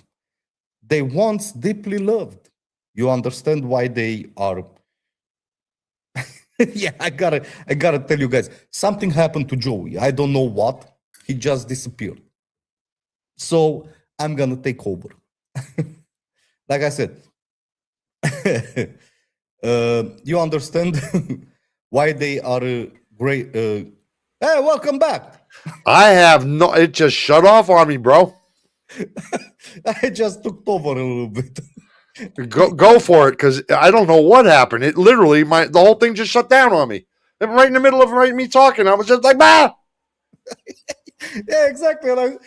You stopped somewhere at the funeral. I just took over immediately. Your spouse wants to attend the funeral of an ex. Well, take it over, brother. Finish it up.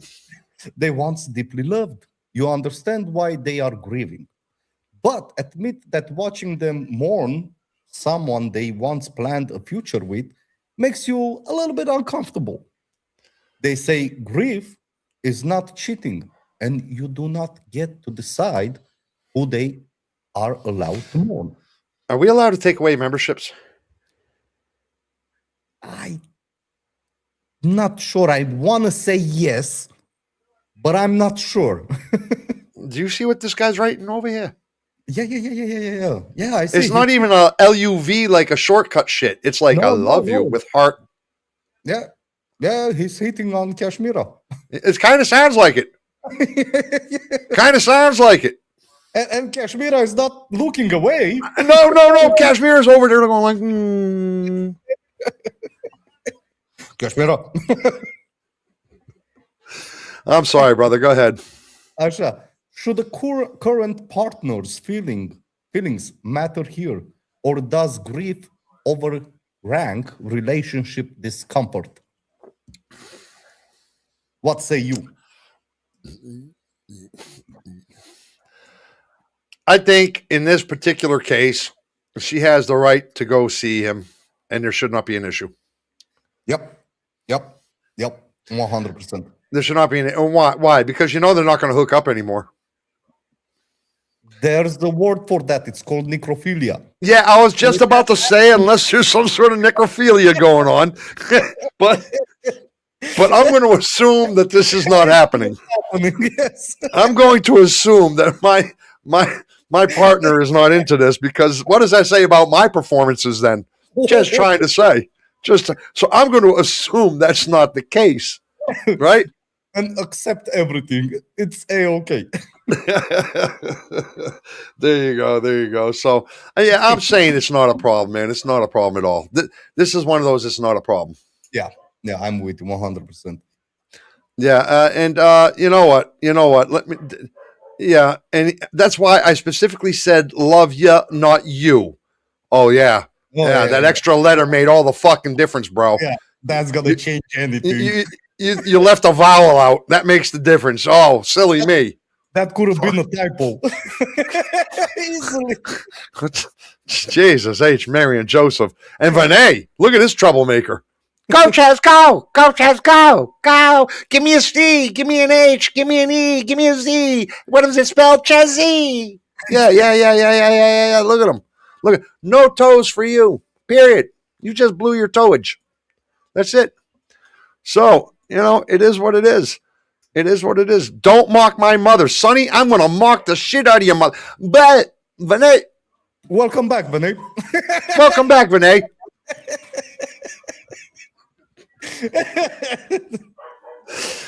Man, Ches says, Vinay, message received. I will say this much, though. Cash, I'd tattoo your birthday on my chest, because forgetting a birthday is just unforgivable no matter how much I fucking hate her. I hate our people sometimes, bro. I hate them sometimes. I have so much love for them, but I just can't stand them sometimes. Why? Why do they got to do that? Why do they got to do that? You do not understand. I got to live with this, Ches. After this live stream, I got to live with this, brother. Ches is gonna be okay, but my brother Joey here is gonna suffer. I mean, come on. Sonny says I better sleep with one eye open tonight. Oh yeah. Jeez, now I'm getting death threats. I mean, this is just, what did I even do? Go All Blacks. Oh. And Kashmir just got to feed right into the whole problem. Ches, Vinay, on the forehead, not on his chest. Yeah. Mm-hmm. No, because Yeah. You see, All right. If he has it on his forehead, the hat is gonna cover it. That strip from the hat, not working. You guys suck, dude. You guys really do suck. I don't know. What did I even do a few moments ago? Joey, don't mock my mother. What are you going to do about it, Sonny? Little tough ass from 5,000 miles, 6,000 miles away. What are you going to do about it? Come over here and tell me about it, Sonny. Tough ass. Oh, no. Be careful with her. Be careful with her. She's an artist. She could draw some really screwed up shit. And next thing you know. Oh, yeah. And her mother's all over there on TikTok and everything. Oh, I'm sorry, Sonny. I do not pick on mommy. Mommy is okay. Let's do one more, but one more. And then we get into trivia. Okay, the friend who won't leave. We've all been through this one. We've all been to this guy. Your best friend loses their job and asks to stay with you for a couple. Well, maybe we haven't all been through this, but I have been through this. and most of us have been. Your best friend loses their job and asks you to stay with you for a couple of weeks. 3 months later, they're still there and still unemployed. Although they do cook, they clean, and they help around the house every day, but you finally give them 30 days to move out. Are you abandoning your friend who is struggling, or did your friend turn temporary help into an open-ended living arrangement? Man, It's a tough one. If they're pulling their weight and they're doing their stuff and they're doing what they should be, yeah. But and you're single and don't have a spouse, it's a tough one. Same time, you have to take in consideration. You have to see it from a psychological point of view, right? If you give him 30 days after 3 months or something like that, or half a year, if you give him 30 days, that's gonna give him a little bit of a boost to find a job. And once he finds a job, he knows that he's gonna be secured for at least another month, since to get his first paycheck so he can pay his rent and stuff like that. So basically, you're helping him in a way, even though you don't kick him out after those 30 days, you still give him a boost to search harder for a job. Yeah. You do. That's true. That's true. Man, I'm kind of in the thing that I'm in the thing that I don't know. I'm the kind of guy, if I don't have a spouse with me, or I don't have a girlfriend live with me or something, it's not going to bother me, right? Because I enjoy the company. So long as they're pulling their weight, they're cleaning, they're cooking, they're helping around with stuff, they're doing that kind of stuff, I'm not going to have an issue with it, whether it's 2 months, 3 months, 8 months, a year. It's not going to bother me. If I have a spouse or a girlfriend, or in Chez's case, a boyfriend, but if we were to have somebody with us, that could be a different story. Yeah, that's different a little bit. That could be a different story. Then even if they're pulling their own weight, I think you get into the privacy issue. Yeah, they're walking around the house after a shower without a bathrobe, or the laying down on the kitchen floor and putting your shoes on. Yeah. That kind of thing. You know what I mean? Yeah. So, I'm just trying to say. So I think it's that. Let me see. Let's get to this, and then we're going to get to our trivia. I'm not the parent. I'm not going to take care of them if they're not my best friend or my life expenses. But Sonny, Sonny says you got her laughing. Chez, I've never had a buddy reach out to me in dire need, but I had a hobo give me money once. How was it? Did you ask first before he got a chance to ask for money? The last time I messed with an artist, she drew me with one eye. Very not cool. Oh, Cena, how did it go with the concert last night at Guns N' Roses? I meant to ask you, did you enjoy yourself? Was it good? Were they as good as the original Guns N' Roses? Did they play their old tunes? How was that? Did you have fun? I got your back, Sonny. We got you this, that. Yeah. There you go. And just for shits and giggles, my brother. Just for shits and giggles.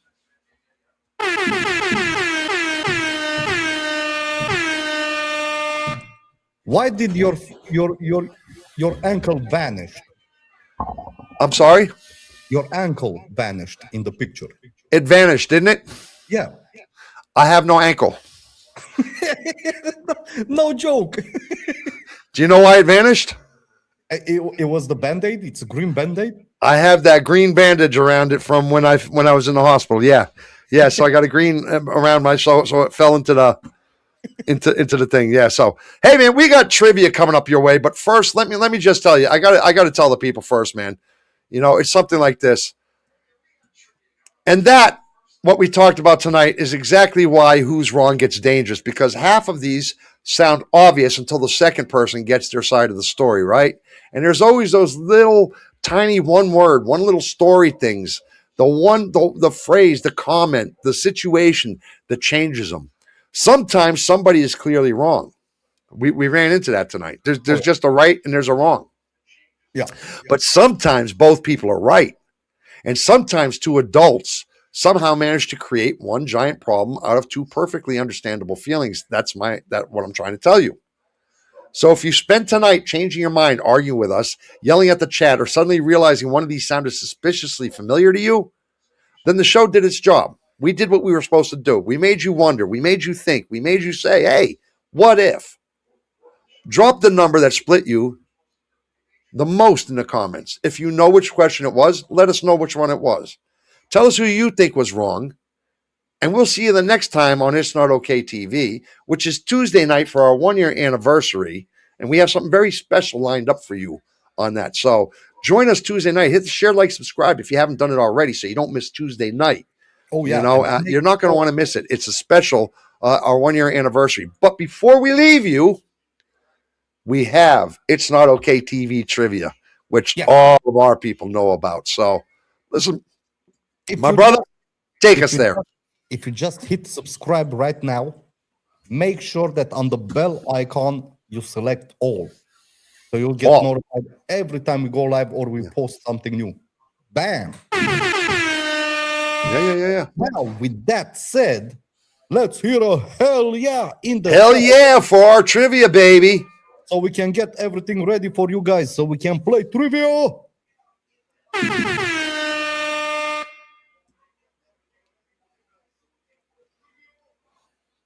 There you go. We got it. We're in. We're going. I think I'm okay. You're looking good over there. Let me see what Ches says. Where is the QR code, Vinay? That's a very good question. Where is the QR code, my brother? It's Not Okay TV. It's over there. You're just not looking at it, my people.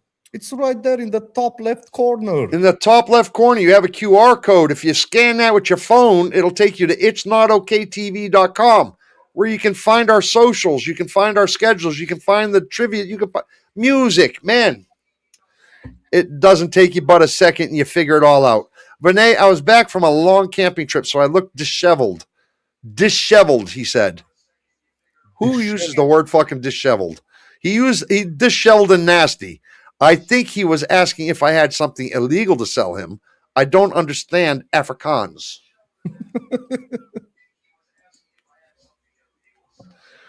You got all your hell yeahs in here, my brother? Or are we still waiting on some peoples? Come on, peoples in the shadow. You want to join the trivia. It's as easy as saying A, B, C, or D. You don't even have to say anything other than a letter. But you got to give us a hell yeah so that we can put you into our scoring system. You know? And we do have a monthly surprise. We have a monthly winner every month. We're not sure what we're doing this month because the shirts have become way too expensive to mail out to South Africa. It's ridiculous. Ridiculous, man. It's like almost 20 euros just to mail a shirt to South Africa that takes 4 weeks to get there. So we got to figure something else out. But yeah, it's true. It's true. It's true. I did call Pete out on this one. Don't start with words, Joey. You said citizenry wasn't. No, and I didn't. Ches, that's not true. I didn't say it wasn't a word. I asked him if it was a word.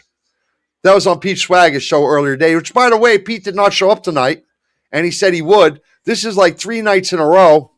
Pete. Pete's going to get abandoned. Pete. Maybe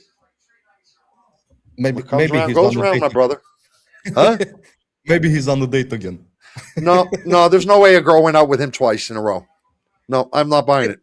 Maybe he followed our advice, and for the first date, he watched us go live. He watched It's Not Okay TV with his date. Maybe. This way he got the second date. Oh. It's a possibility. No, Ches. Look at this guy making us feel bad for winning a prize. I'm sorry I aim for success, okay? Nobody's trying to make you feel bad for winning the prize. I'm just trying to tell the other people, don't expect a shirt if you live in South Africa. We have to work something else out. Ashai? Is that what I said? Yep. Da. Start intro, man. I'm getting out of this bullshit.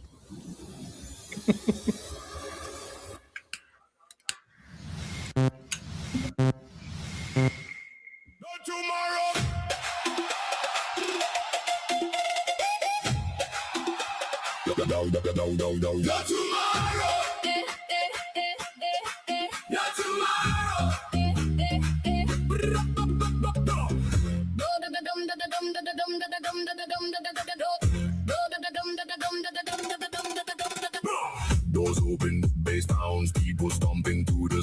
closed, phones off, lights low. We're all here for the show. Friends here, our drinks cold. Tonight won't be controlled. One spark is all it takes. All around booty shakes. No tomorrow. Lose control. No tomorrow. Yeah, Tara, that's kind of what we're thinking about, of some sort of virtual gift. We got our heads spinning on it. We're going to figure it all out. No worries. There will be a monthly prize for our trivia leader. We always will do that. Somehow, some way, we'll work something out. No worries. Don't worry about it. There will be something for you. All I'm trying to say, if you're from South Africa, it is not a shirt. It is not a shirt. So, man, blame your government. Don't blame us. Blame your government. Don't blame us. What do you want me to tell you? The answer to that question, which company's advertising helped turn the diamond engagement ring into the modern romantic standard, is the Bears, people. The Bears. Yeah. Oh, I got to scroll this up a little bit because I'm lost. I couldn't even read that whole thing. There you go. Let me see. Joey, sleep with 3 U's. What? What is a U, man? What is a U? What? Joey sleep with 3 U's. Ews. The Bears. Yeah. The answer is B, man. Did anybody get it wrong? Three bike triker got it wrong. Yes. Sorry about that, triker. Hands up, body swings. What was needed? Just a thing. No plans, no sorrow. We're here for today, not for tomorrow.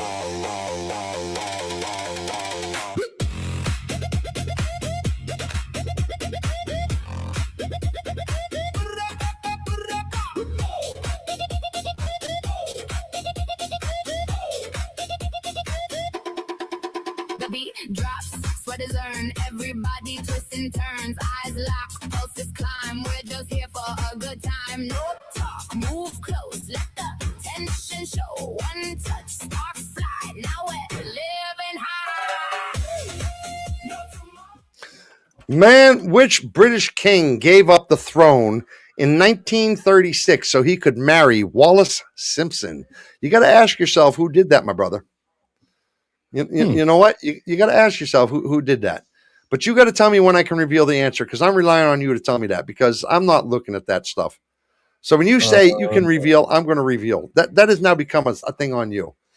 And hey, if you've just missed our content tonight, because we have been on about an hour and 42 minutes, we just did a whole thing on a bunch of content. You got to join us on Sundays, Tuesdays, and Thursdays to get the content. This right here that you're doing and you're catching us on is It's Not Okay TV Trivia. We do it on Sundays and Thursdays, where we have a leaderboard on itsnotokaytv.com. And the winner for the month does get a prize from us.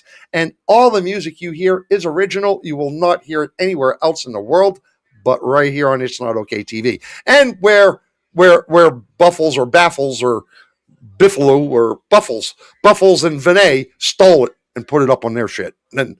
But that's a whole different story. We'll let that one go. Can I reveal the answer? Yes. Which British king gave up the throne? It's Edward the Eighth.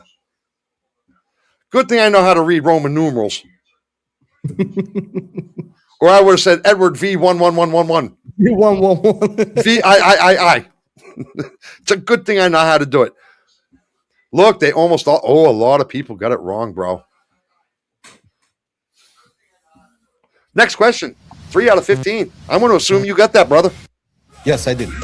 You is awful quiet. I don't hear shit from you. I had a little bit of a situation here. Great night is what it makes. No rules, no sorrow. We're here for today, not for tomorrow.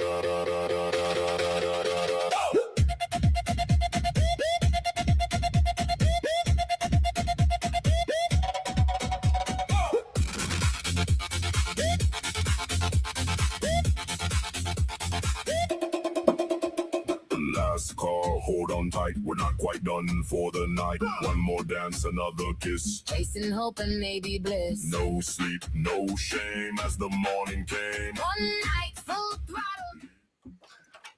Look at the South Africans getting this right. You know damn well they Googled.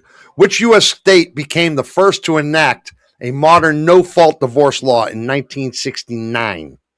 1969, people. The answer was A, California. Ah, surprise, surprise, you all got it right.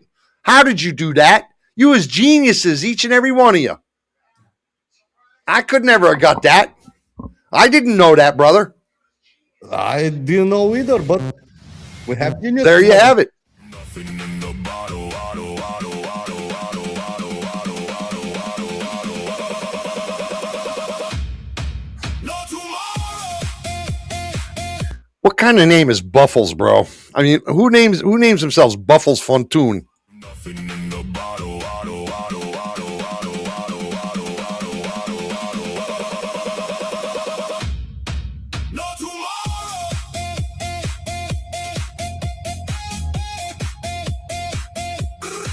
No tomorrow.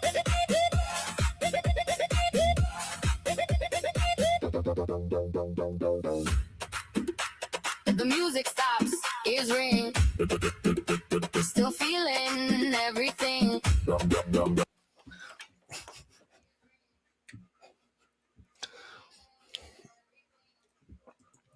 Obviously, you don't know what you doing. Obviously, you don't know what you doing. You know, you obviously don't know Joey. A lot of people call themselves Joey. And Sonny, I think you need a little more schooling. A little bit. It's not Buffles. It's Buffalo. Call me silly. Call me fucking silly. But that's what it is. Oh, here comes Vinay to the rescue. Buffles is buffalo in Afrikaans. Oh, don't I stand corrected? A little bit. A little bit, right? It's so wait a minute. In a town in South Africa, Joey, it means buffalo fountain. So wait a minute. Buffles. You think you're like a buffalo fountain? You think you're like a buffalo? Oh, pause. We're in it now. Hang on. I got to go back. I have to reveal the answer. It was Scotland. See, you got me flustered. Buffles, you got me. Buffles, your second day, and you got me so flustered. You know, it's hard to get me all like that, and you did it, Buffles. I hope you're proud of yourself. Hope you're proud of yourself, man. Fucked up our whole trivia. Huh. We're in it now. I'm so glad I fixed that to do with this. We'll get there somehow. See that? That works nice, bro. Yeah, just to go back a question.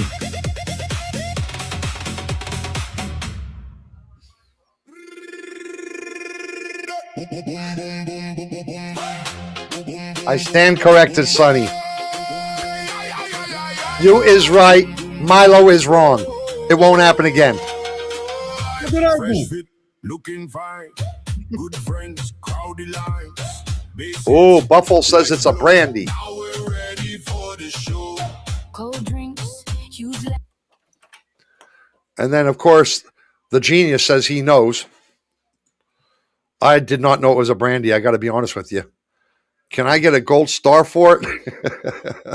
Buffles, I'll be honest with you. That you flabbergasted me a little bit, that you set me aside, you kind of deserve a little something. It's true. You really do. I'll think of something. I'll think of something for you. You know, Buffalo's Fountain. I was joking, bud. Buffalo. He even called you a fountain. A fontoon. Yeah. A fontoon. Fontoon. I would hate speaking my whole life like that. Fontoon. But, you know, fontoon. I'm just trying to say, don't pick on him, Milo. Did you reveal the answer? toxic night. We're all No. ready for another Did I not? night. Feel that Did I not reveal the answer? No, you did not. Fuck me. You need to remind me to stop bullshitting so much. The answer's D8, bro. Everybody knew that. I didn't have to reveal it. Look, everybody but Steen and Kashmir knew it. Yeah, but I mean, we got geniuses over here in this room. There isn't nothing they don't know, these people. Are you kidding me? Man, you need to knock it off, bro.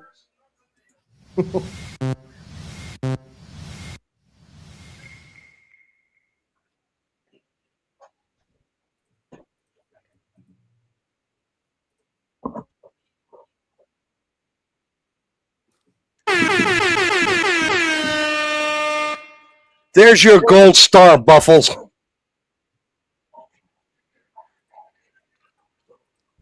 We don't hear the music.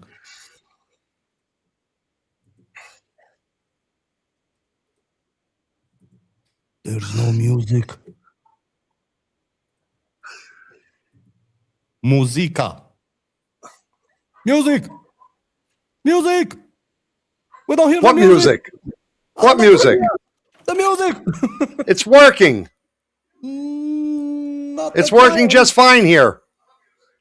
Look, Sora can't hear the music. Music. Well, it was working just fine here. It was. Turn up your phone. Everybody, do you guys hear the music or is it just me and Sora? I don't know what to say. Me neither. Did you hear the music the last time? No. No. Kashmir didn't hear it either.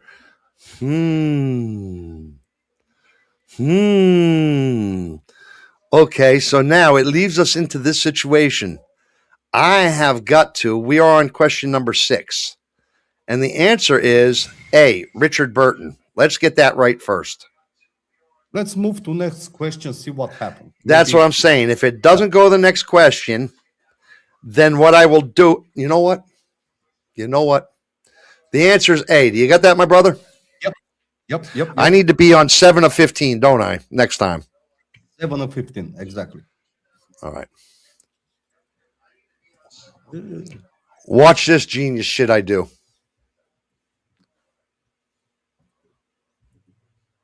Oh, shit. That doesn't sound too genius, my brother. Oh, shit. That was a problem. Okay. That was a problem. It did not happen the way I expected it to happen. Okay, but let's do this. And let's go here. Okay, now if I want to do that, Ooh. oh, I gotta do that first. Oh, Nope. that's it. Yeah. It's good. We hear it. Oh. It was But- not the right question. Yeah. It was not the right one. Yeah. Yeah. All good.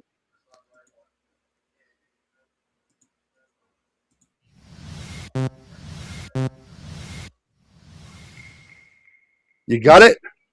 No, you're supposed to go to question 7. That's what I'm trying to tell you. That's what I'm fucking trying to tell you. It was like an oops. So, I've got to go one more time like this. I've got to go one more time like this. And then I have to go like this one more time. And then I have to go to 6 first, not 7. That was the problem. I jumped one too many. So now I got to go this. And now everything should be okay. Do you hear it? Yep. Oh, wait a minute. No, not this one. Right? Yeah. Așa. Fuck me. Do you hear it? Yes. Dance together, make it smooth. Hands go up, feed the groove. Mucho rocker, Bass hits hard, mucho rocker. let down your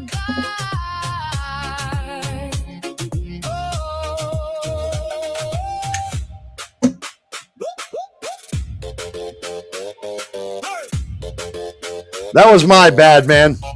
I accidentally clicked the thing. I got all excited about Buffles. I got too involved with Buffles.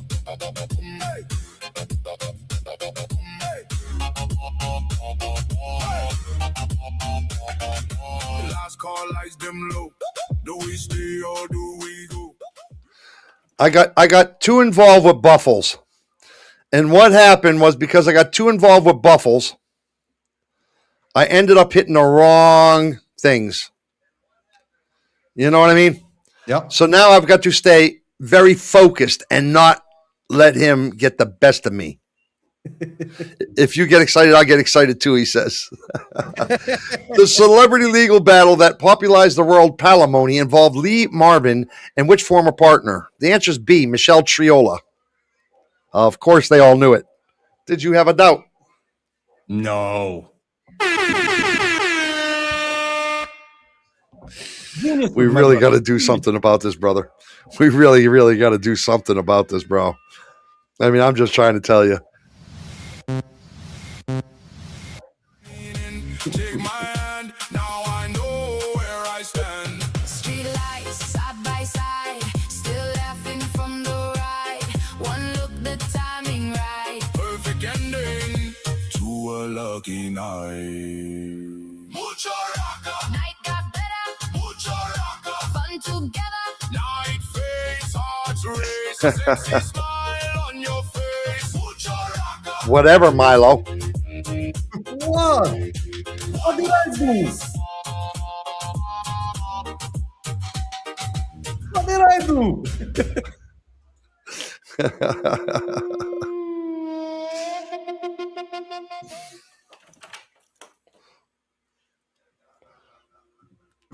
Man, I don't know what you did, but Renee's all over you about like, whatever. You could just hear it in her tone. Whatever. I'll show you. That's how She I sounded am. like Tara when she said it. Whatever, but in Afrikaans. What, whatever.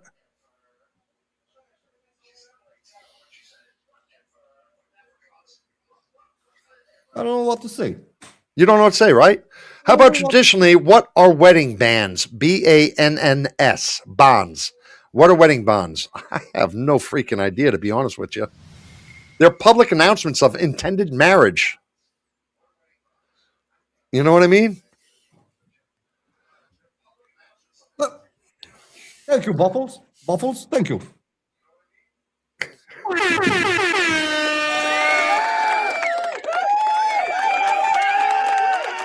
Hey, Chaz.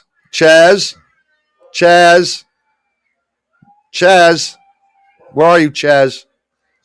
I don't see Chaz here no more. I see Chaz there. Chaz, how come you never told me I'm perfect? Chaz.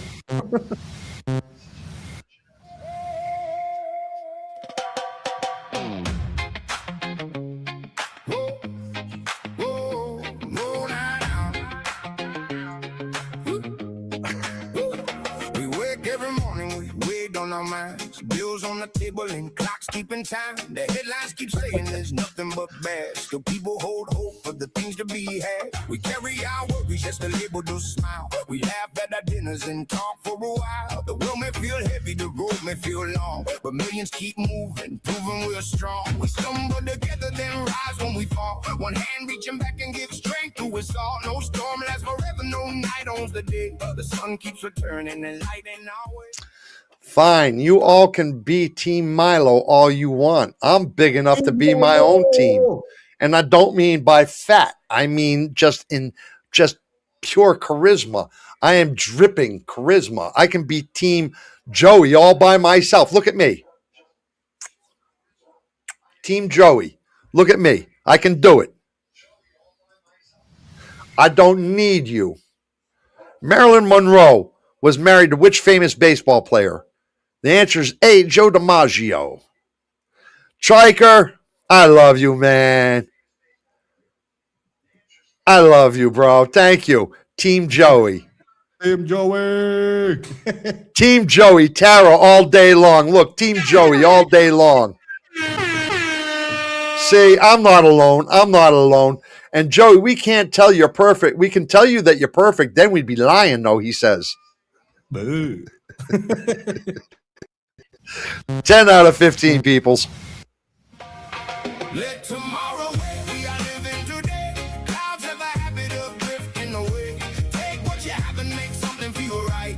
Morning keeps coming, just spread warm and light. Hold on to your thoughts, some things never change. Other days get better when the plans rearrange. Breathe in that moment fuck and you, give man. yourself space. Trouble moves on. Just Don't give it chase.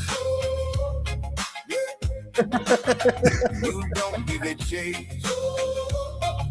And they're abusing you, my brother. Languages are different, so is the color of skin. We all breathe the same air. It's the world we are in. Our borders divide us, our fears build a wall. But hunger and heartache feel human too. Ches, man, I absolutely adore you, bro. I have adored you from the first moment you've come into this room, man, and I mean that not in a gay kind of a way. I just adore you, man. You got a great sense of humor. You always say the wrong thing at the right time. It's just perfect. I'm Team Joey. I like him. He has the confidence of someone half as smart. You have to admire that. Team Joey. I mean, how do you argue with it? How do you argue with it? And Buffles and Buffles likes picking on old people. Look, won't even stand still enough for me to catch him. That's how old I am. Look at that shit. The course of true love never did run smooth. Comes from which Shakespeare play? Yeah. You all got this right. Yeah, of course you did, because you all are fucking Shakespeareans. Yeah, of course you did. The answer is D, a midnight summer's dream. Of course. I want to know. Do you really want to know? I don't really want to know, but I want to know. 11 out of 15. Needs a future to suffering mercies. A worker needs dignity, soldiers need peace. The names may be different, the struggle is shared, and healing begins when somebody has care. We do not need riches to brighten the street. A meal can be offered, a stranger can eat. One voice may feel quiet, one candle feels small, but millions together can light up it all. Let tomorrow wake, we are living today. Clouds have a habit of drifting away. Take what you have and make something feel right. Morning keeps coming to spread warm and light. Hold on to your thoughts, some things never change. The days get better when the plans rearrange. Breathe in that moment and give yourself space. Trouble moves on. Man, the old belief behind wearing a wedding ring on the fourth finger. See, this is the thumb, this is the index, this is the middle, this is the little finger. This fucker doesn't have a name, but yet it's the most important one, right? It doesn't have a name, but it's the most important one. Everybody calls it the fourth finger. Every other finger has a name. But what do you call that fucking thing? There is no name.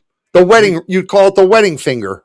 But the ring finger, that's how we call it. The ring finger, right. That's what it would be named, right? But, really, I mean, come on. Why does it have to be associated with something so permanent? Why can't it be a little more free? The pointer finger, I can point at anybody. I can give the middle finger to anybody. My little finger doesn't do shit, and my thumb grabs everything. Why does the ring finger got to be so permanent and mean one thing? It's not okay. That's racist bullshit. That's racist bullshit against hands. The old belief behind wearing a wedding ring on the fourth finger claimed a special connection finger directly to what? Man, the answer is the heart. Yes. Directly to the heart. Buffalo's the genius. See it over here. It's called the ring finger. Fuck. You guys got it out before I could think about it. Joey, send it to Kashmira now. I don't know why you're doubting that 15 people can get all 15 answers right. I just know where all this skepticism comes from. Who hurt you, Joey?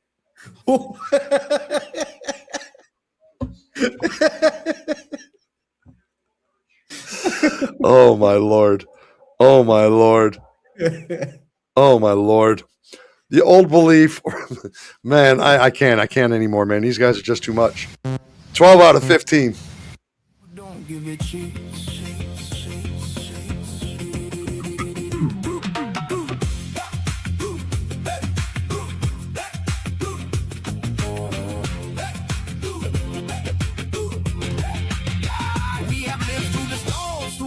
And flood built cities from ashes to sweat, tears, and blood. We rose from the chaos because of good women and men. We turned broken grounds into gardens again. We carried new voices through oceans and skies, found cures in the darkness and taught hope to rise. Each age faced a battle, each age found a way, and people kept building a brighter new day. The future is waiting, but this moment is ours. Be careful, we cut up and reach past the scars. We cannot fix everything. These things are going too fast for me to keep up with. I guess that's my age, right? Cena, you're awful quiet over there. I got to say, you're just awful quiet.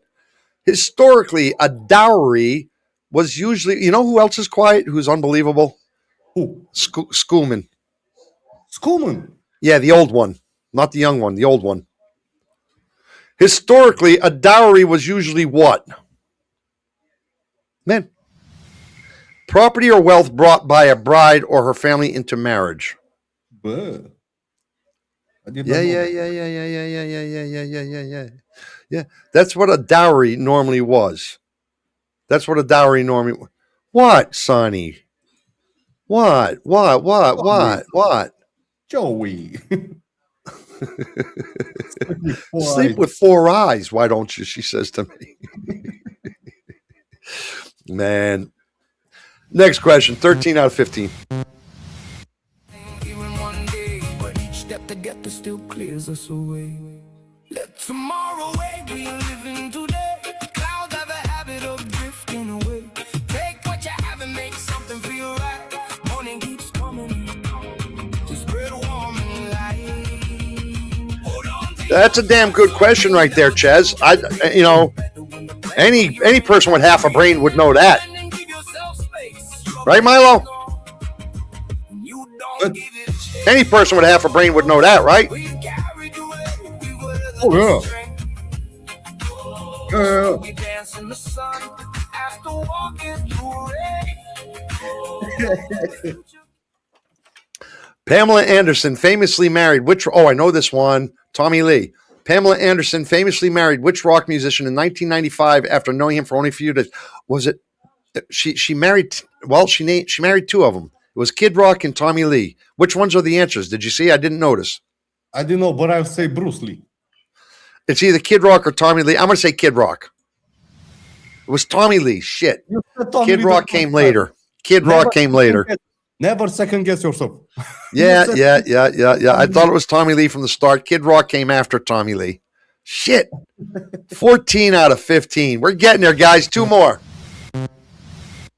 Come and have it straight, but tomorrow can't wait because we're here today.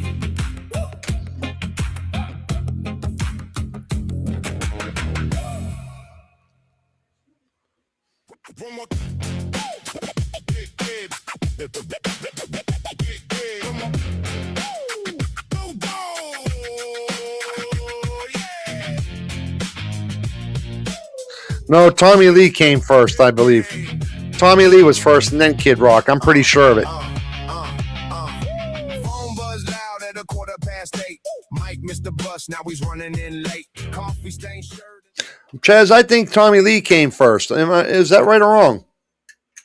Now he has me second guessing myself.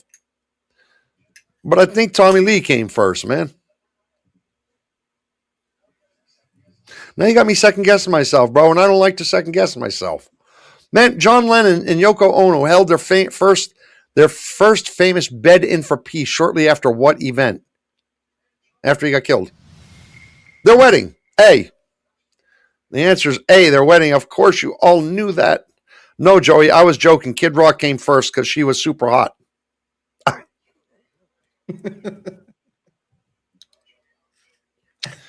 Stupid me. Fell right into that one, bro. Fell right into that one. Man, final question, unless we have a tie. 15 of 15, man. Man, I fell right into that shit, dude. I can't believe I did it. Oh my God, that cannot be true. That cannot be true. Tara? I don't want to young shame you or anything like that. But how do you not know who John Lennon is?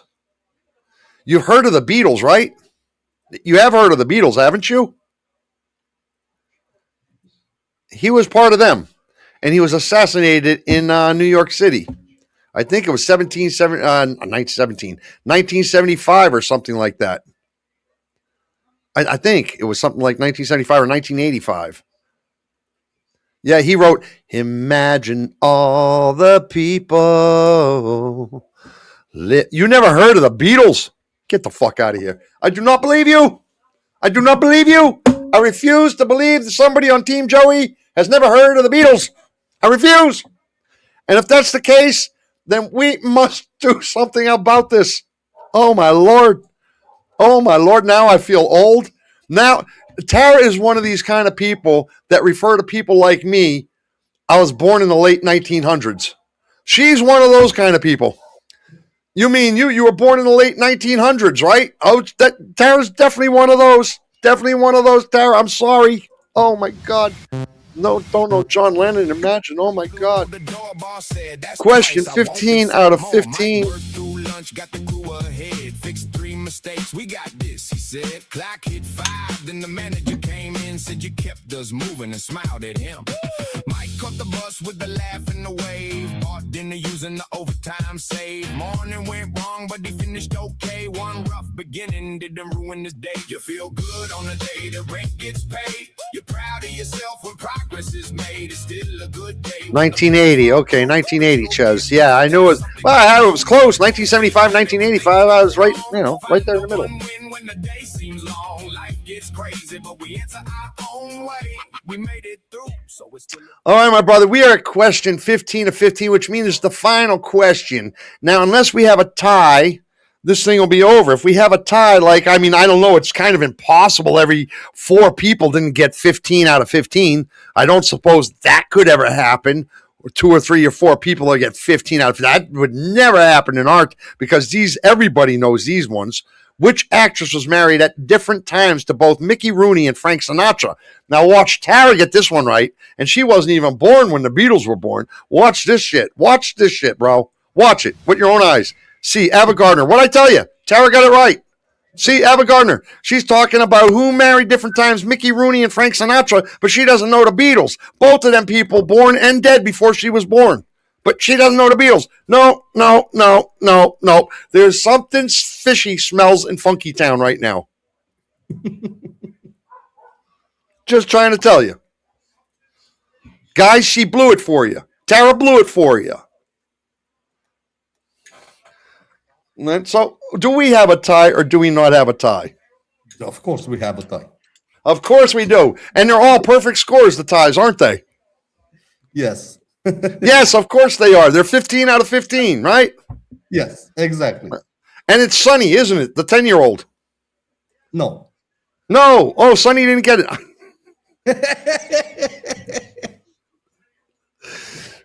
Well, I know it wasn't Tara.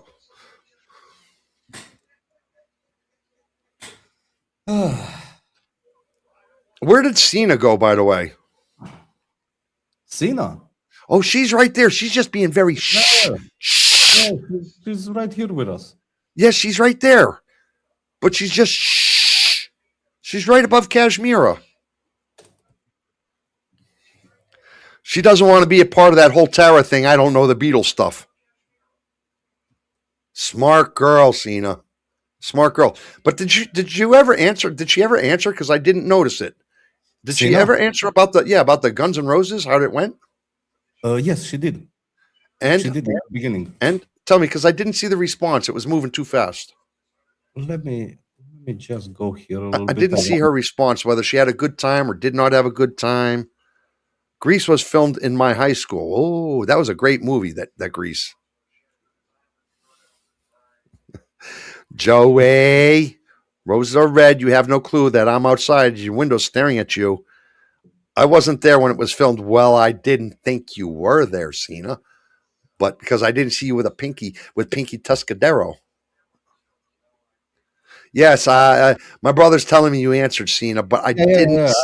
I do not remember word for word what she said, but yeah, I do remember she did answer immediately after you asked. Yeah, I know, and I got sidetracked because of that Buffalo guy, the Buffles. The Buffles. Because of Buffles. Buffles fucked me up. I said I'd post pictures in a post. Okay, thank you. Thank you very much, Cena. You had a good time. That's the bottom line. I just want to make sure you had a good time, Cena. So, listen, tell me about our tie so we can get into this. Well, tonight, reaching a perfect score and making it to the first place of It's Not Okay TV Trivia, we have Benet and the one and only Chaz. Of course. Followed on second place with 14 out of 15. We've got Sunny, Sora, and Buffles. And on third place, Kills me every time I got to say Buffles. It kills me. Kills me. Kills me. on third place, we have Cena with 12 out of 15. Nicely done, people. So now we go into overtime. We go into tiebreaker. So it'll be 16 out of 20. No Buffles gets everything right with us. No Buffles gets everything right with us. Buffles, Vinay is saying Buffles got everything right. Do you know how she knows that? Because they fucking cheated and they copied answers. That's how she knows it. No, Buffles got the second question wrong. You got the second question wrong. The second question wrong. He answered B, and the right answer was D. There you go. And let me check. Where is the second one? Where is the second one? Where is your Buffles? Oh, are you looking at his answer on that? Yeah. Okay, let me go back and let me just review number 2. And number 2's answer was, in fact, D, Edward the 8th. Yeah. Okay. And Buffles said B. And Buffle said B, George the 6th. Yeah. Well, there you have it, Vinay. Buffles didn't get everything right with you. Can't help you. We got the proof right here in all the writings. Can't help you. But that South African education says, South African education is just taken seriously here. But that's okay, Joey. Enjoy your Kardashians. We won't be ashamed for our book learning. Wait.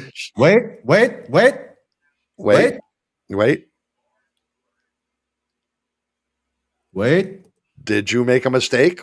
Yes, I did make a mistake. Okay. You know what? Vinay, you is Vinay- right. I'm Vinay checking. is 100% correct. Yeah, I just checked the answers on the second question, and it is D. That was my bad.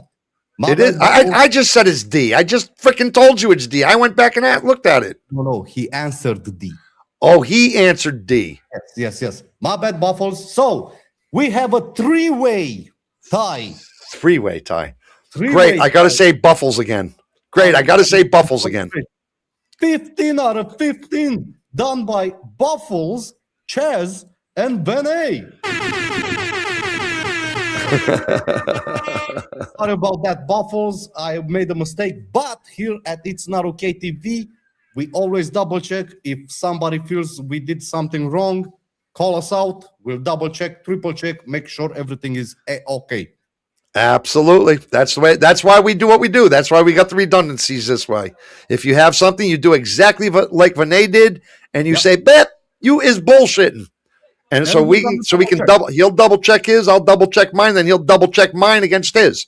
So we will get it right. So thank you, Vinay, for bringing that up. Buffles, you are now in. We are now going to tie break. So we got Buffles, Ches, and Vinay. Only you three. Are you ready? Here we go.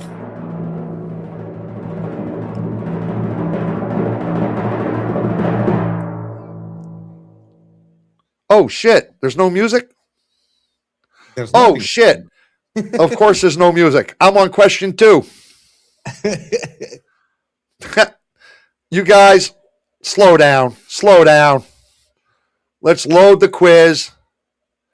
I'm going to jump up to question number 16. And there you go. And then we're going to do it all over. Next question. We already did the tie break music. You got music, right? No. Yes, we have the music. But this is not right. I didn't jump first. Yes. Next question.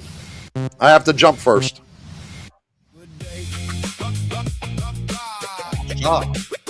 So it's still a good day. Tina made cakes in the kitchen at night.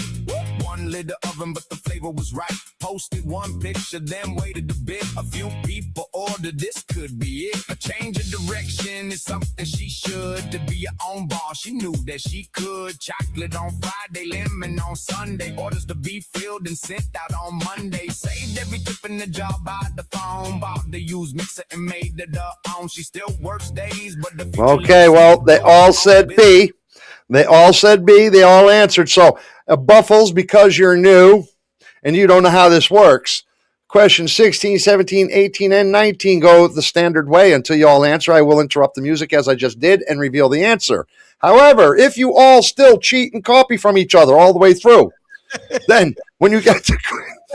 However, when that happens, you will be forced at one point to hang your partner out to dry, because when you get to 20, it is whoever answers the fastest and first correct answer right. So, if you all get it wrong, then you all come in second place. Yep. Because now we move the second place up, because we will not have throwaway answers allowed in this trivia. So if you all get it wrong at that point, you all lose three points. 3 points. 3 points. You lose 3 points, wherever that puts you in the standards.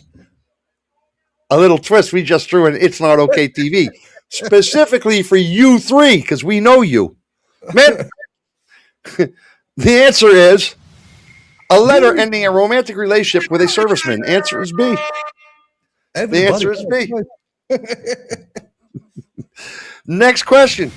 17 out of. When progress is made, it's still a good day. When the plans fall through, but you'll get past it. That's something you knew. Keep both feet planted when things go wrong. Find the one win when the day seems long. Life gets crazy, but we answer our own way. We made it through, so it's still a good day. So it's still a good day. Lena saw the cliff where the white water bent. Signed up to repel before her courage went. Helmet pulled tight, both hands on the rope. Fear filled the chest, but she leaned in the hope. Halfway down, every muscle went still. One voice from above said, "You'll make it, you will." She planted both feet and controlled every slide. Okay, we got Vinay and Ches in at A, and Buffles in at A, and we're going to reveal the answer is at the 7-year itch. Now, I think you know what I'm going to do with this trivia? I think after tonight, what I'm going to do is I'm going to build in for each question from 16, 17, 18, 19, and 20, I'm going to knock it down 10 seconds for each question. So instead of being 45, it's going to be 35. Then it's going to be 25. Then it's going to be 15. Then it's going to be 5 seconds. This way they don't have time to Google this shit. So they don't have time to do this shit. So they don't have time to do all that. I think that's the way to do this overtime thing. Break it down so the last 5 decreases 10 seconds each question. Yep. Thank you, guys. You just made a genius move happen. I'm going to build it into the trivia. Next question. I gave the answer, right? Yeah, I did. The fear she had carried inside. Back on the ground, she looked up at the height. She knew that she changed in the span of one night. Life will feel small when you always play safe. She found something big about trusting her faith. You feel good on the day that rent gets paid. You're proud of yourself when progress is made. It's still a good day when the plans fall through, but you'll get past it. That's something you knew. Keep both feet planted when things go wrong. Find the one win when the day seems long. Life gets crazy, but we answer our own way. We made it through, so it's still a good day. No perfect road, an easy pass laid. Historically, someone jilted by a fiance or fiancee, by a fiance or a fiancee,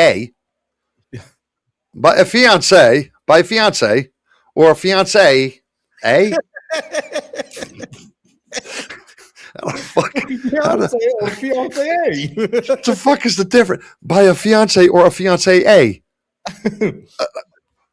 I'm not here to question. Could sometimes sue under what legal claim? The answer is breach of promise to marry. See, Joey, hanging out with smart people is rubbing off on you. Great idea. Well,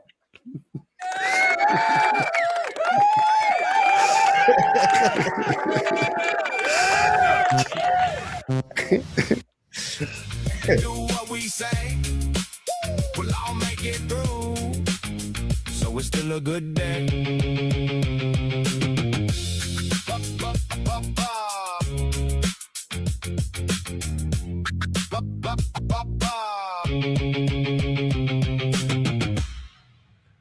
Yeah, man, it is a good idea, and I do owe it to Ches and Buffles and Vinay for that idea. I do.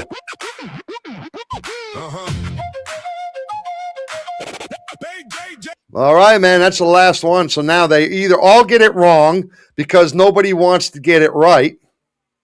Man, So either they all get it wrong and they lose 3 points and now have lost first place, or one of them answers right and the other and sink the other two.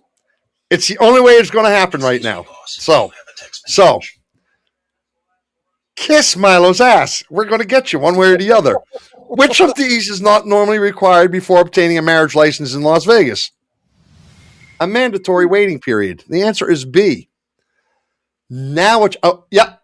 And if they don't answer at all and let the whole music expire, they lose 5 points. 5 if they don't answer at all. Before they think they're going to get ahead of old Joey here. Yeah. Ready? Because the fastest one that answers. Yeah. Let's go.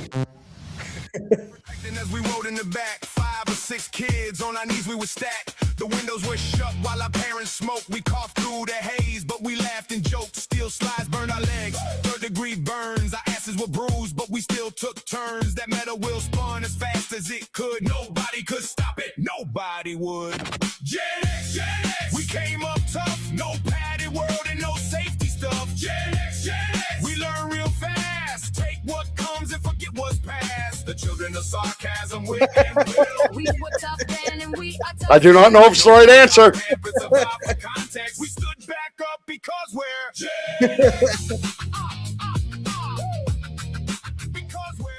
But if it is the right answer, I will reserve my next comment before I decide if it's the right answer or not.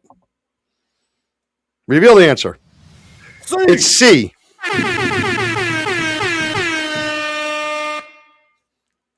Now what? Buffles wins. He was the first with the right. He was the first one, right? That's right. He threw Ches under the bus. See what you get, Ches? See what you get? That's what a buffalo will do to you. We wouldn't do that, but a buffalo will do that to you. Vinay, kudos for you for having the balls to go in a different direction. You were wrong anyway. You're going to lose anyway, but kudos to you. Ches, you tried to copy and you lost, man. Just the way it is. So, is what it is. Thank you, guys. So we have got Buffles. Fuck. Buffles. I need a picture of you or something to put on the leaderboard because I wouldn't even know how to make a Buffles as an icon. I need a picture of some sort. You got to have Vinay or you send it to me through WhatsApp. A picture you want up on the leaderboard, Buffles. Congratulations. Very well done. All joking aside. Very well done, guys. You guys did awesome. All right. So, my brother, take us out of here. Well, first of all, I want to say congratulations, Buffles. You won tonight's trivia. Congratulations, everybody who made it on the podium today. You did a great job, especially on first place. 15 out of 15, babe. That's something. Which actually means he got 16. Yeah. Buffalo's got 16 today. Yes, because he won the tiebreaker. Yes. Right. Yes. With that said, thank you everybody for joining us tonight on our episode. Be aware of Tuesday on open mic night. Open mic night is gonna be our 1 year anniversary. We have something special prepared for you guys, so make sure you're there. We're gonna have a lot of fun. And until next time, spread the kindness, spread the love, because we'll see you on Tuesday. Man, everything my brother said, you guys know I just play with you, man. I don't care that you cheat. It is what it is. I don't care, Ches. I love you to death.